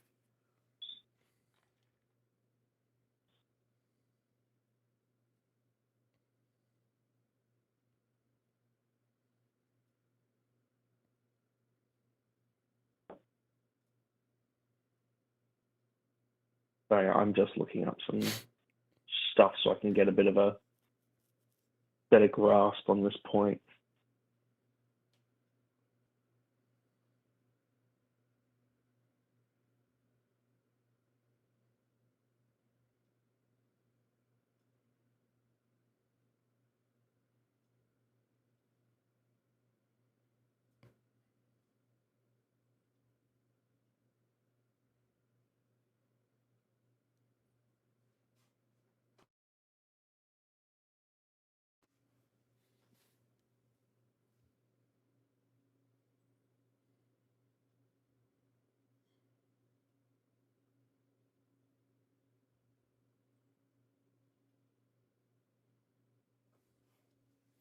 I just don't know what else you would be saving women for yourselves for. I guess that's what confuses me. Yeah, I'm not sure either. It could be for, it could be for sexual slaves. It could just be something else, maybe because. What else? What possible other else could there be? Could be that the people that weren't virgins slept with men outside of marriage or were immoral in their sexual promiscuity. So they sure, but he's not saying save all the virgins so they can come into our society. He's saying save. First of all, I think it's crazy that they're killing children, but not like little boys, but not killing the virgin women and the virgin girls. But he's saying, like, if that was the case, if it was just don't kill anyone that slept with someone outside of marriage, why kill the little boys? Why kill the virgin boys? Why kill the babies? So when it comes to children, Jesus says it very explicitly in the Bible that what is it? That I don't know the exact scripture. I don't know the exact words, but basically that all children are pure in the eyes of the Lord. So except Moses told the Israelites to kill all the boys, and God had no issue with this. Yes. But what that means is it doesn't mean that, God didn't say that. It says he said that in the Bible. So what that means is those children are in heaven. They are not judged based on their parents' wrongdoing. So killing them was okay? Not okay, but it's is it a trolley problem. Okay, hold on. It's not a trolley problem at all. The trolley problem would be these people are definitely going to die and these people are definitely going to die. Who do we save? This problem is Moses going, kill all of them unless they're virgin girls. In which case, you get to take them for yourself. The trolley problem I'm talking about is these children are going to grow up with a preconception of, oh, all of our parents were killed by these people. We don't like these people. We're going to rebel against these people. We're going to try and kill these people from the inside. Or So we kill the children they get because of a killed down crime they there. may. Moses needed to kill the children for a crime they may commit in the future. I'm sorry, it wouldn't be a may commit, but I agree. It's not cut. It wouldn't be a right, may not commit. easy. It would. Sorry, no, it wouldn't be a may commit. Just look at. I know this is shifting the topic a little bit, but just look at Palestine at the moment. What about Palestine at the moment? There are generations of children growing up in Palestine. There is footage of children in Palestine, in Gaza, calling for the death of all Jews because of what has happened and what they've seen. There's footage of happen to children their in Israel people. calling for the death of all Palestine children and the death of all Yeah. Palestinians. What's your point? I'm not saying both. My point is, it wouldn't be a may if a group of people went into a place. Can slaughtered. Moses see the future? No, but you can predict. So the then future. it is a may. It's not a guarantee because Moses can't see the future, and God never prophesies to Moses that the innocent fair. boys are the boys that are slaughtered by the Israelites. Were those boys innocent? Had they committed I don't crimes? know. What about the babies? don't- Were the well, I- babies innocent? Yeah, I'd say the babies would be innocent. So why slaughter them? I don't know. And then why take the That's- women as your sex slaves? Well, we don't know they were sex slaves, but I don't. What else could they have been? Again, Take don't for know. if I had 2 apples on my table, and I said, "Hey, Zach, there's apple A and apple B. Zach, don't touch apple A. Okay, I'm eating that one, but you can have apple B for yourself." What does that mean?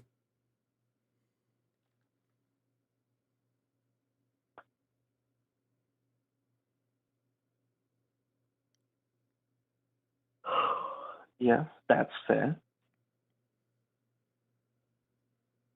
So then, like, But again, like you're basing your entire argument of why Christianity shouldn't exist on based Christianity, based on what No, Christianity you're tells us. basing it purely on slavery because that's the only argument you've brought up so far. And That's just the argument I'm using. Keep coming back to it. I can make others, but I think it's the most compelling argument. So that's why I keep coming back to it. I think the most compelling argument when Christianity tells us it's okay and moral to own another person and beat that person as long as they don't die, I think it's pretty fucked up. I do not. I don't agree that the Bible considers it moral and right to do it. I think- May. What does it mean? What does God mean when he says you may do something? It means that thing is not morally incorrect. It means it's morally permissible. He says specifically you may own slaves. You may beat your slaves as long as they don't die. You may do these things. Means God is saying you can, meaning it's not immoral to do.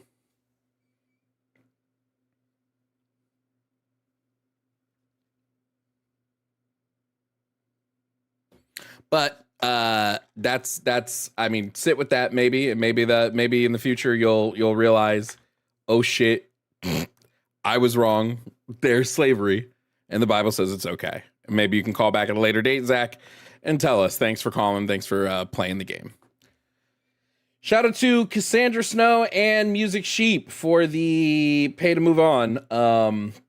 Bro, come on. Why can't Christians just admit, oh yeah, God was kind of fucked up for allowing that? I don't know what else they could have taken the virgins for. Maybe they were just going to form a virgin boy band, and they were going to be like the Spice Girls and do Spice Girl medleys. Maybe that was what they were taking all the virgins for. Definitely wasn't to sleep with. I half expected him to go, they were going to take him for marriage, but like that would have still been sex slavery. It's not like they can say no in the marriage, you know? It's not like they can just be like, no, I'm not sleeping with you ever.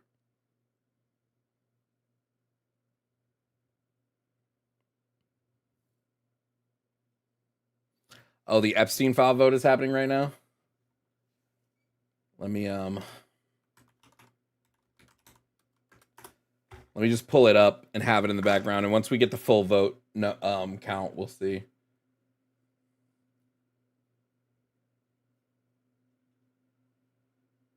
We got any live streams of it? Go to YouTube.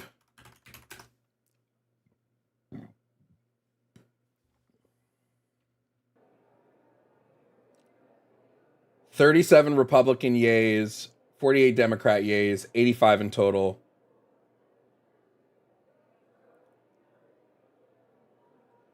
Oh, the nays didn't go on record? Did the nays not go on record? I mean, we can figure it out if we just see who the yays were. How many did they need? They only needed 60, right?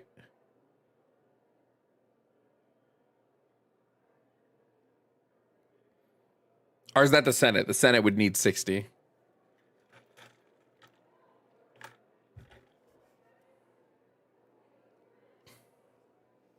I'll keep this up in the background while we keep going.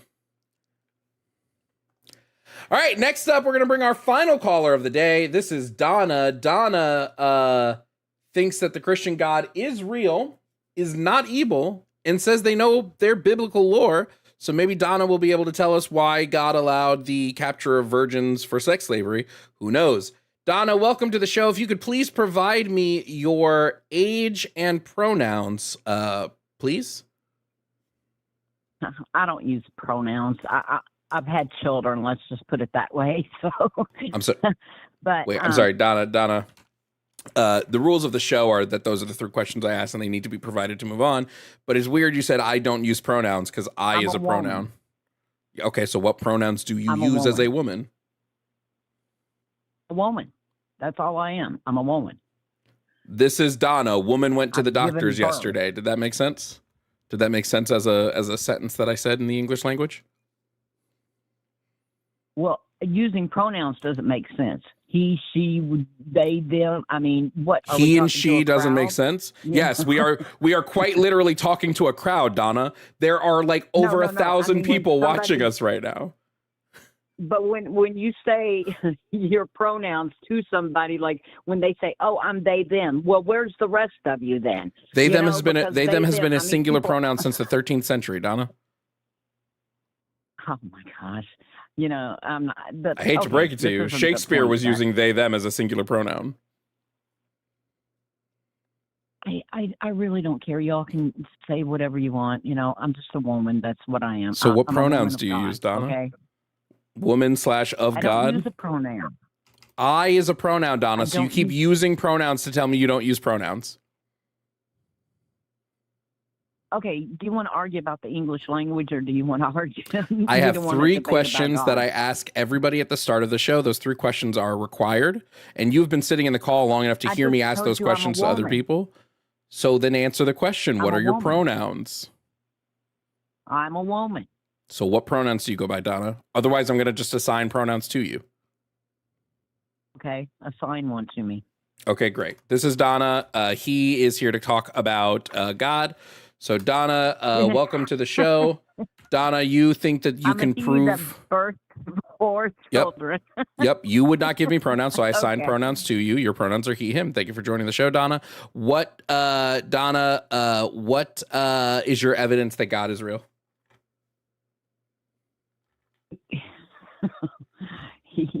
Okay. Now you got me all befuddled. Donna, I'll change the pronouns if you have other ones you'd prefer to be called, but you said I could assign them to you. So I'm assigning you he, him. Do you have pronouns you'd prefer to use instead of those?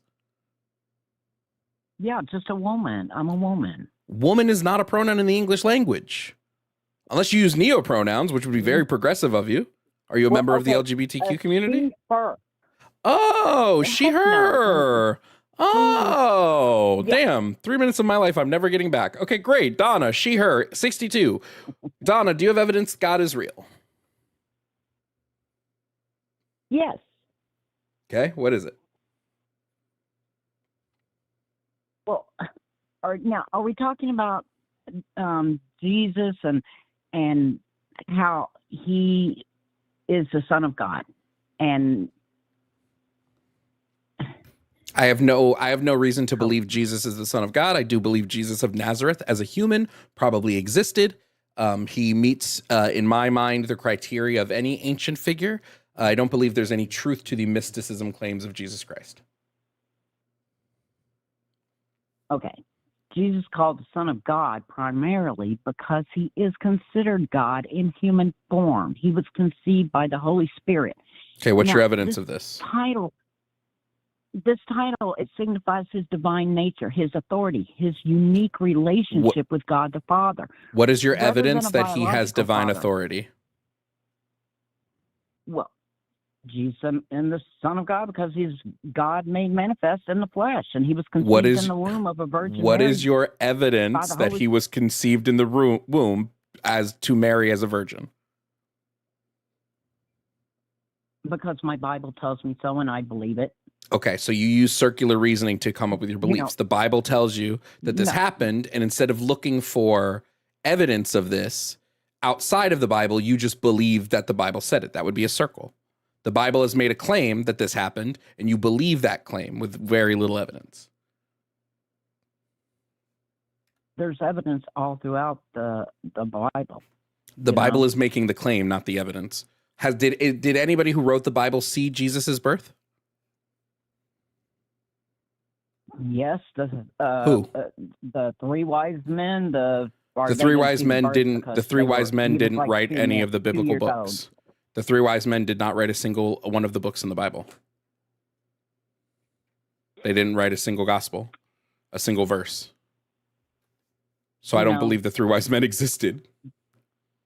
Okay, well, do you believe Roman history? Because during Jesus' trial, before the Jewish leaders, the high priest demanded of Jesus, I charge you under oath by the living God. Tell us if you are the Christ, the Son of God.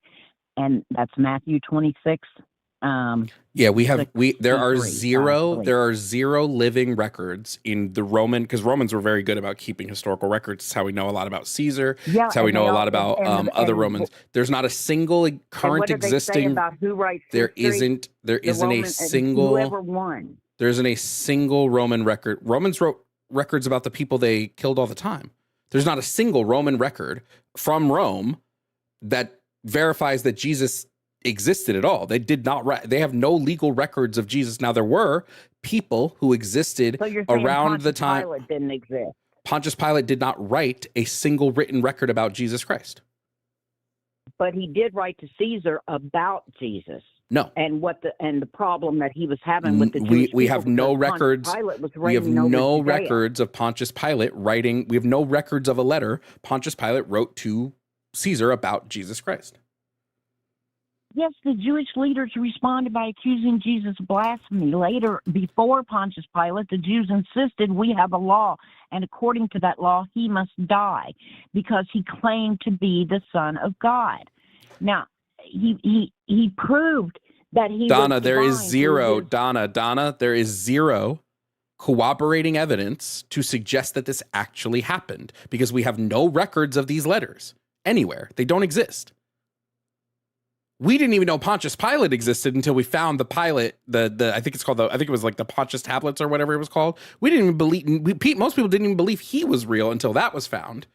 But we've been able to corroborate that Pontius Pilate was real, but we've not been able to corroborate that Jesus Christ. There are zero written records from anyone that was alive at the same time of Jesus Christ to confirm that he existed. Now, that doesn't mean that I don't believe he existed. I think it's highly probable that someone, because there were people who wrote about him post-death, but there is zero writings from anyone that knew Jesus personally. There's zero writings about Jesus in any, the closest you're going to get is like Josephus, who wrote that a man named Jesus did exist and performed great acts, but that's the closest you're getting. Yeah, he performed divine acts of divinity. Josephus doesn't claim that they were acts of. Josephus doesn't claim they were acts of divinity. Lazarus from the dead. There's no evidence that any of those things happened. Because you don't read your Bible and you don't believe the Bible. Donna, the Bible is the claim. Here's what we'll do. I found a notebook from the early 12th century about a sailor, and this sailor claims that he saw a mermaid. Do I now believe mermaids exist? Should I believe mermaids exist based on this notebook that I found? Oh, I don't know. You don't know if I should believe in mermaids based on this one notebook that I found? What if I found four notebooks written by... The Bible talks about unicorns. Does that mean that there were unicorns back in the day? I would say no, because there's no corroborating evidence. We would need we know that there were dinosaurs because they talk about the behemoths. We know that there were dinosaurs because we found dinosaur bones.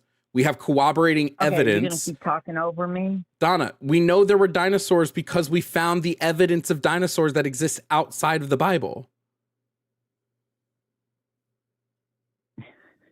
Okay, then. But so in the Bible, though, it talks about the behemoths. So when people bring up the dinosaurs and how old we are and all this, and I'm just like, yeah, that's what they say. It's a theory, just like the theory of relativity. It's a theory. Scientists have always dedicated their lives to disproving God. And why is that? And why is it that Christians are the ones that get persecuted all the time? And I mean, I think the Jewish people get persecuted way more than the Christians do, Donna. Well, yeah, no. Christians over in Africa are dying by the hundreds of thousands right now, being beheaded. Christians aren't being beheaded in Africa for being Christian. Yes. No, there are a large portion of Christians that are being beheaded, but it's not because they are Christian. Bible. Let's stick to the Bible. That's what I mean, I've read this thing 4 times. 2019 was when I've always believed in God, always, because he has always come through for me. Believe me, I've had a horrible, terrible life, but every time he opened a window, or opened another door for me. And, yes, this would be the same reason I believe in Sonic the Hedgehog, because he has always been there for me. And when I've needed doors shut, Sonic has shut those doors. Well, I don't play video games, so I would know about that. And Sonic is not a video game character. He's my Lord and Savior. I have an entire holy book about him.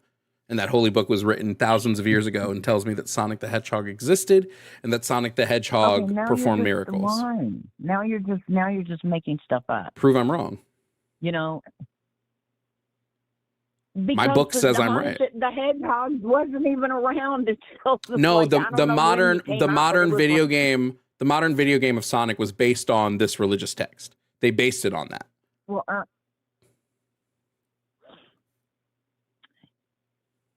you need to understand your Bible, okay? I know the Bible very well. They're talking to an audience of people that did not have the same understanding as we did. That's why Jesus spoke in parables, so the people could understand what he was talking about. Jesus speaks very directly all the time, Donna. And as far as Jesus didn't always speak. Donna, Jesus didn't always speak in parable. Right. He speaks very upfront about a lot of things. You're right. He does. I mean, in one gospel account, when the high priest asked, "Are you the Messiah, the Son of the Blessed One?" Jesus responded, "I am." Other passages that show him saying things that led others to conclude he was the Son of God. And yes, what's your proof of that outside of the Bible, though? As the Son of Man, a title that appears 81 times in the Gospels. Yes, but you have Donna, you have no evidence to show the mysticism of Jesus outside of the Bible. The Bible is making the claim. Specifically, you're only operating under the Gospels, which were written by four anonymous people. I operate under anything else. If the Bible wants me to believe that Jesus existed, I need something outside of the Bible to do that. And we have things like Josephus. We have things like some other authors who wrote around the time of a couple, like starting about 20 years past his death. I would even say that the letters of Paul probably can affirm that Jesus existed as a person. But if you want me to believe in the extraordinary, and I, who has been living on this planet for 32 years, has seen that mysticism does not actually happen. I've never seen a man walk on water. I've never seen a man rise from the dead. I've never seen a man do all of these things. So if you want me to believe in those, I need some sort of outside corroborating evidence. separate of the Bible, because the Bible is making the claim. So I need to claim past that, not just 4 dudes that wrote about Jesus that we don't know who they were, wrote about him 40 years after his death, and all have come wildly differing stories about what happened with Jesus. Oh, no. They all eventually get to the same point that, yes, they saw him. 500 people saw him after his resurrection. The only claim that the only person to make the claim that 500 people saw Jesus after his resurrection was Paul in one line of one of his letters. It's never mentioned in the Gospels. Matthew doesn't write about it. Luke doesn't write about it. Mark doesn't write about it. John doesn't write about it. It is one line in one letter of one letter from Paul that most, even Christian historians, believe was added after the fact. Well, John wrote that Jesus appeared to Mary Magdalene. He also John wrote a lot of Jesus crazy appeared stuff. to Thomas. Yeah. There's a lot of And contradictions in the Jesus appeared to his Gospels. disciples. There's a lot of contradiction in the Gospels, especially in John. John contradicts stuff directly from Mark, Luke, and Matthew. That's why those 3 are considered the synoptic Gospels, and John is not considered a synoptic Gospel. Okay. And to answer the last caller who could not answer why they took virgins, it's because they were clean. They were clean. And Clean to do what with? And he was exactly right about why they killed the babies, because revenge would have come back. How would the babies, if they just raised the baby, Donna, 2 things. What does them being clean matter? And second, if they just raised the babies to think that they're Israelites, why would the babies seek revenge? They wouldn't know that they were from another people. Yeah, they would. They were remembers. babies. I mean, They're I'm Native babies. What are you American talking Indian, about? and Can you I wait? remember. I'm sorry. I know You my remember? history. You know your history because you were told your history, Donna. If you were never told that history, you wouldn't have history to remember. Oh, so you disputing the Trail of Tears and us putting us on reservations? You were told about the Trail of Tears, Donna. Had no one, if somebody took you, Donna, and raised you in Ireland, right? They took you as an infant, as a 2-month-old infant, and raised you in Ireland, and never told you that you were a member of this group, you would have no idea. Because they didn't tell you. Because babies don't have long-term memories, Donna. You don't know. Once again, the mothers would have told them what happened. The mothers were killed, Donna. The mothers were all killed, Donna. They killed the mothers. Well, I mean, the virgins, they would have been okay. You know, and so and instead of keeping the babies alive and just killing all the people, it was let's kill the babies and take the virgins for ourselves. What were they doing with the virgins once why wouldn't the virgins seek revenge, Donna? They took the virgins. Those virgin women could also seek revenge. Oh, what proof do you have that Jesus didn't exist?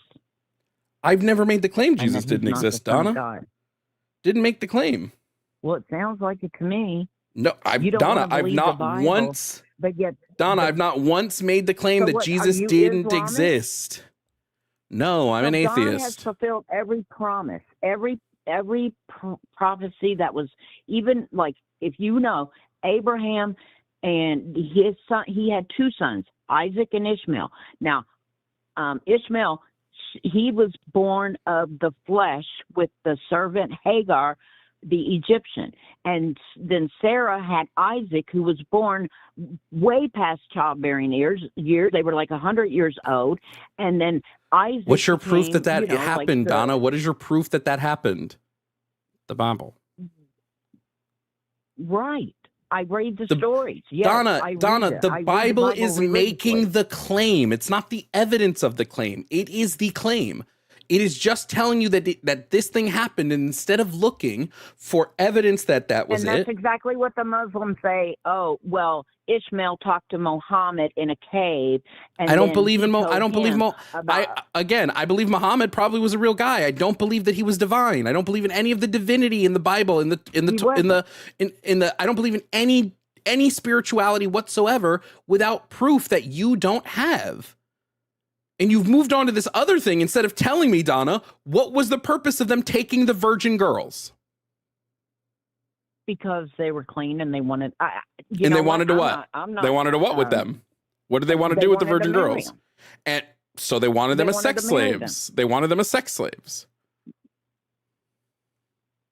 you know what? I don't defend slavery, and I know that.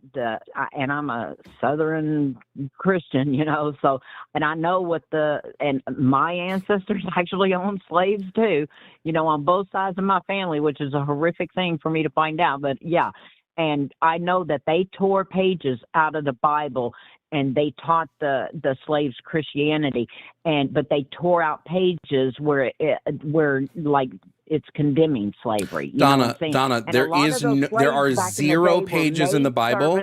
Donna, there are 0 pages in the Bible that condemn slavery. They do not exist.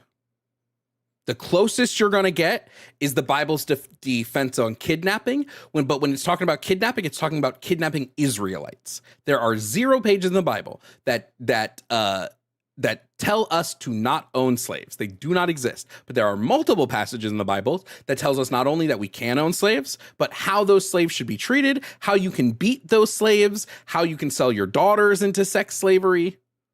Tons of those exist. Yes, because back then you could do that to because save God your said it was family okay from poverty. Because no, this isn't about Israelites selling themselves out of poverty. It's about God specifically saying you can get slaves from the nations around you. You can go to these nations, conquer them, and take their people as slaves, like you've affirmed when they take the virgins from the Midianite people as sex slaves. They force them into wifehood, which is a position where they can't refuse their husbands, so they can sleep with them. How would you feel, Donna, if somebody came to your town, wiped out everyone except the virgins, took those virgins as a wife, and then forcibly made those virgins have sex with them? You'd feel pretty bad about it, right? You would be like, seems weird that a God would say this is okay. That's the free will. That's where the free will comes in. You know, it's not just free will. God tells Moses it's okay. Will. God specifically tells Moses and Eleazar, the priest, that this was an okay thing for them to do. Because he doesn't, when they come back, God doesn't say, oh, you brought virgins to use as sex slaves. This is bad. Get rid of them. He says, count all of those virgins that you got. Count them all so you know how many you have. God is directly telling them, this is cool. I'm good with this. Well, you're hung up on the slavery issue when that has been going on since the beginning of time. And yes, I'm hung up because God says it's okay for them to do. Donna, they took 32,000 women as sex slaves. 32,000. That's crazy. Yeah. How many African Americans did? It was the African Americans that sold us the slaves. You know, it was the African Americans who sold their own people into slavery. Donna. I'm not talking about the transatlantic slave trade, Donna. I'm talking about your God of your Bible, of your religion, says it is okay to have women as sex slaves. Your God said this. Well, he also says that the man is the head of his spouse and the woman is the head of the house. So you better know that. So if a man tells his spouse, if according to the Bible, if a man tells his, because the man is the head of the spouse, if he tells his wife to sleep with him, she has to say yes. When I was married. So if your husband had said to you, Donna, if you said, I don't feel like having sex today, and your husband says, no, you have to have sex with me, you would say, yes, I do? More than likely, yeah, because I liked it. Okay, but I'm saying, no, Donna, I'm saying here's an instance where you don't want to. For whatever reason that day, you don't want to have sex with your husband. If he asks, can he force you to now because he's the head of the spouse? Yeah, I guess so. Yeah, I'm not a feminist. I've never been one, you know. So it's okay that husbands rape their wives? It's not rape when you're married. It's rape if you say no and he does it anyway, Donna. Yes, that's rape. Doesn't matter if you're married. If someone says no, you shouldn't have sex with them. Well, God says submit to your husbands. Holy shit. And your husband needs to provide. Donna, there's no way you're this steeped in the religious trauma that it's okay for you that husbands rape their wives. I'm not going to say what's on my mind, but more people fantasize about rape than anything else. That doesn't make it okay to do, Donna. It doesn't for a man to pull a woman off the streets. No, it doesn't. It doesn't for a But wife. when- If a man has a wife and he consistently has sex with that wife when she does not want to, Donna, that doesn't make it okay. Just because they're married. She's being forced upon against her will, and you think she should just accept that. Well, it all goes back to the serpent in the Garden of Eden. That he, Eve.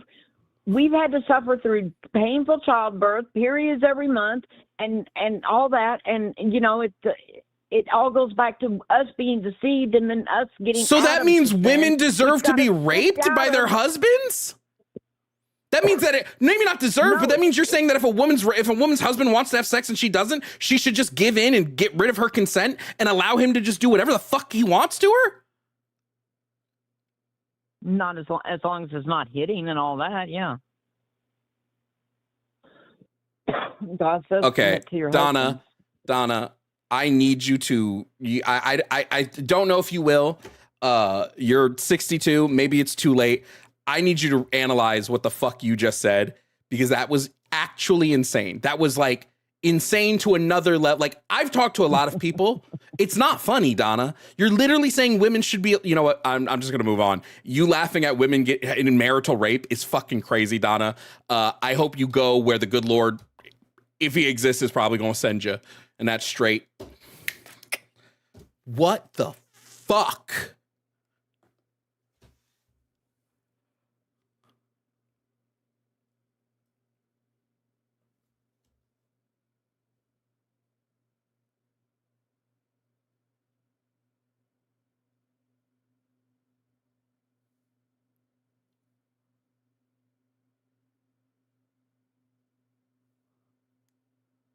How the fuck do you defend that shit, dude?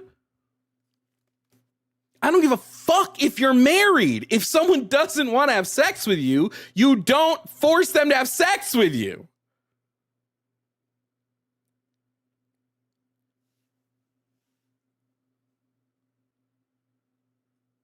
This might be the craziest clip I ever post.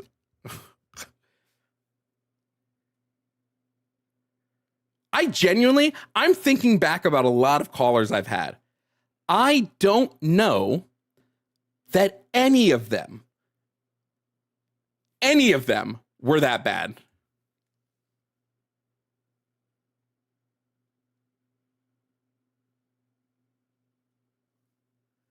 I'm trying to think. There's the one dude who just said rape was okay. That may be, but like, she literally said, you should be like, husbands should be able to rape their wives.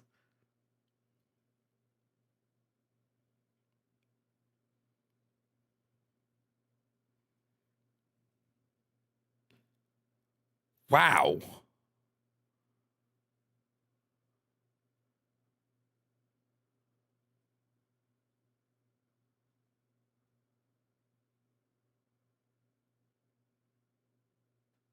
Holy shit, dude.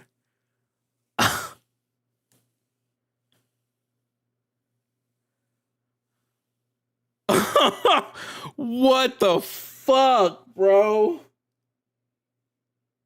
I've always wondered if someone would try to defend the virgin thing by saying it's, well, they married them. And maybe I just assumed we were better than that as people. I don't know. Maybe in my mind, we were better than this, chat.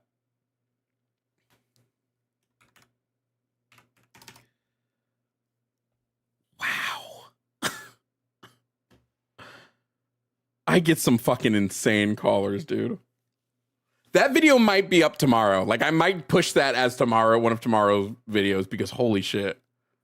Here in the aftermath, let me give you guys the context. So Donna called in to defend God, and I was asking Donna about why God allowed for the sex slavery of virgins in Israel.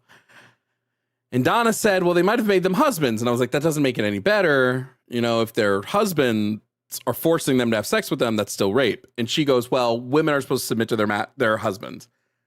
And I go, well, wait, Donna, are you saying if a husband wants to have sex with a wife and she says no, she should just give in and he should be able to do that? She said yes.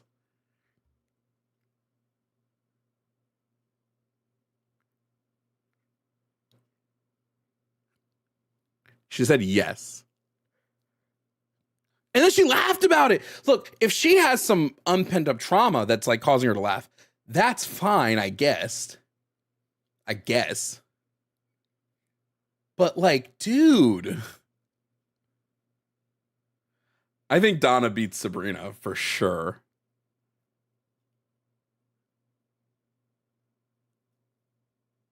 Bro, she literally said, I think she said verbatim, it's not rape if you're married, which is insane.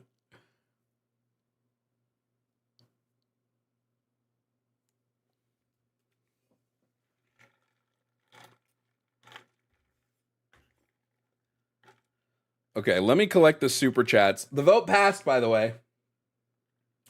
So them files, the vote is going to go to the Senate. Them files going to be released, baby. Trump could still veto, which would be fucking insane. If Trump vetoed, bro. Donna probably doesn't want the Epstein file. Donna probably thinks that the Epstein, never mind. I'm just going to shut the fuck up. Yeah, and I don't know how to tell you that CNC is still consensual. Like, yes, some people have like CNC kinks, but that is still utterly consensual. It's make-believe. It's pretend.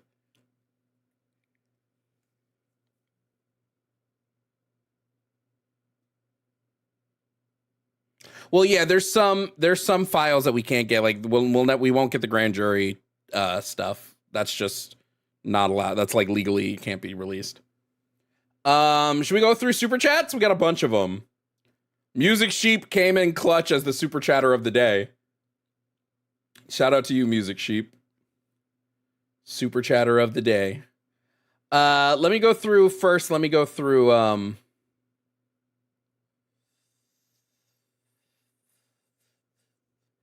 T-Cham Clam, thank you for gifting 1 sub to the Twitch chat. Mouse Wrestling Adventures, thank you for subscribing to the Amazon Prime.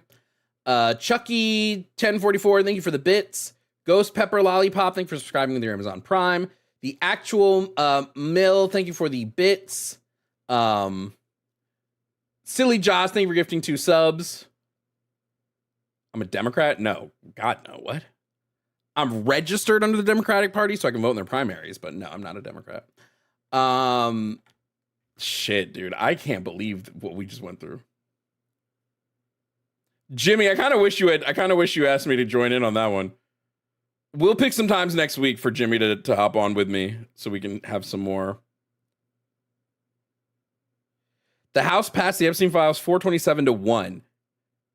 Republican Clay Higgins was the lone no vote. Clay Higgins is a rapist. I'm sorry. That's all I can think. If you vote no, what the fuck? The one dude to vote no.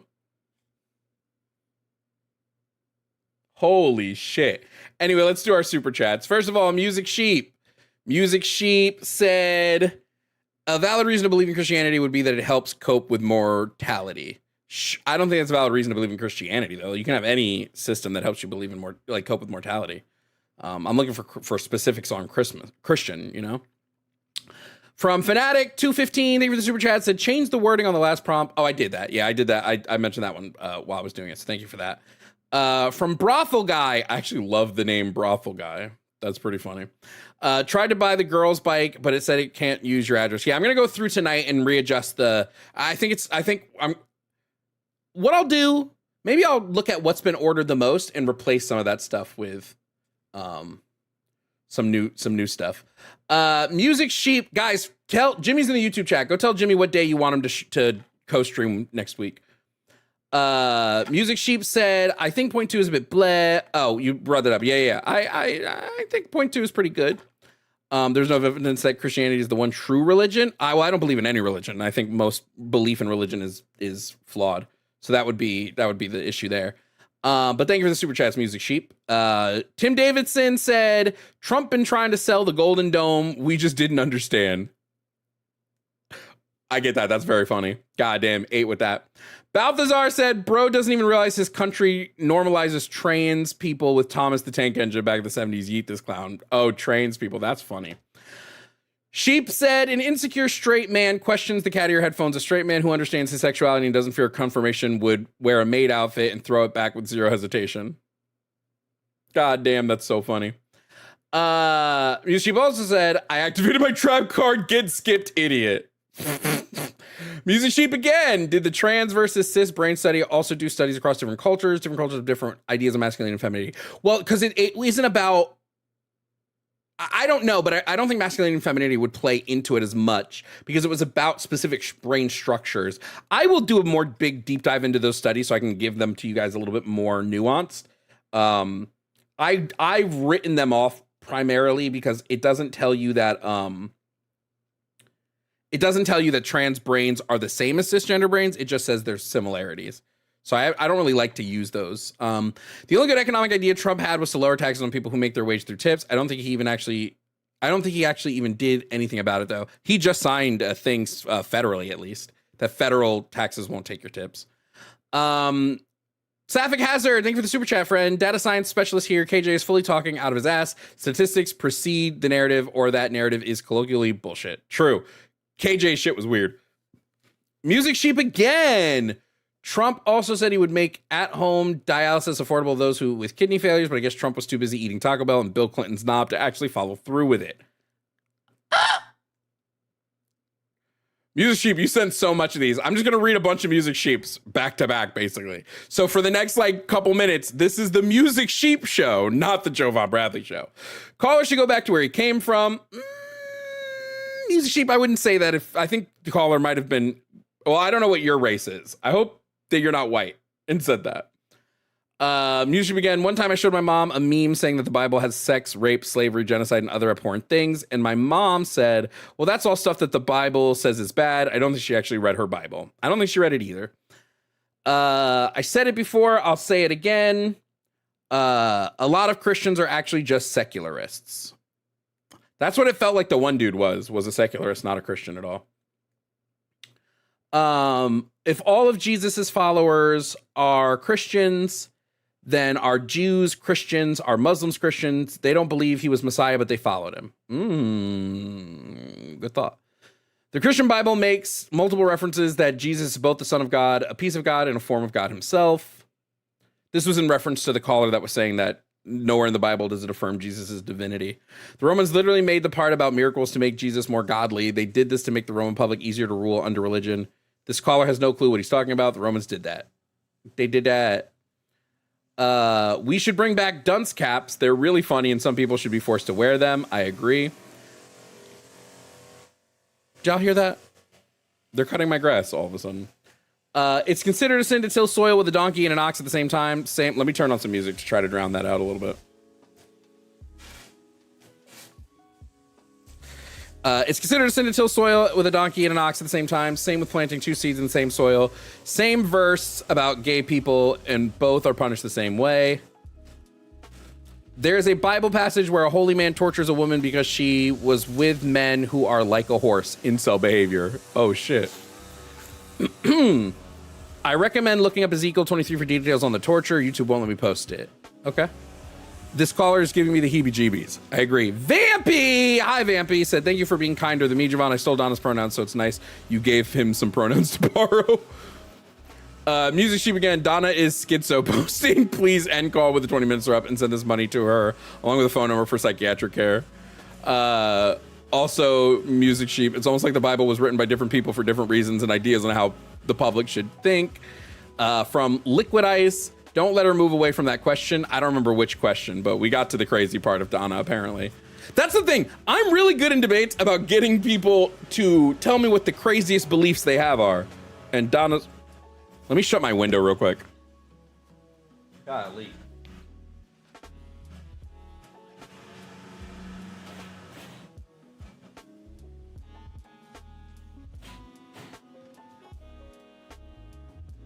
Okay, that's a little quieter now. Sweet.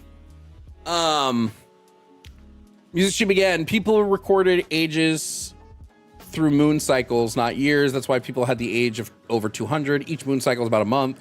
And oh, would you look at that? 100 years is almost 9 months. Music Sheep. It's time to go. True.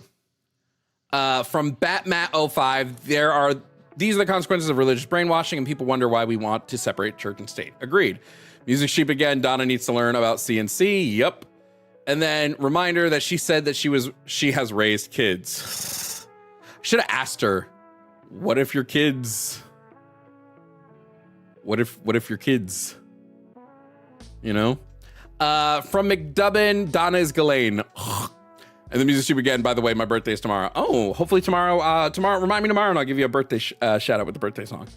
Okay. What a stream. What a stream today.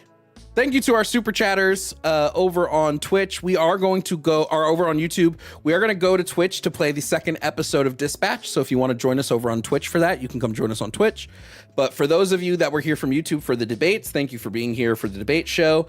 I'll be live tomorrow again for more debates. But thank you for being here today. And I hope you had a good day. Thursday, I won't be live because we're filming a new episode of Critical Mass. Can't wait for you guys to see that one. It's with a guest I'm really excited about. But yeah, thank you guys for hanging out with us over on Twitch, over on YouTube. Come to Twitch if you want to play Dispatch. And yeah, have a great rest of we're playing Dispatch right now. We're playing episode 2. So come join us over on Twitch for that, like literally right now. Everybody else, have a great rest of your day, YouTube. Goodbye.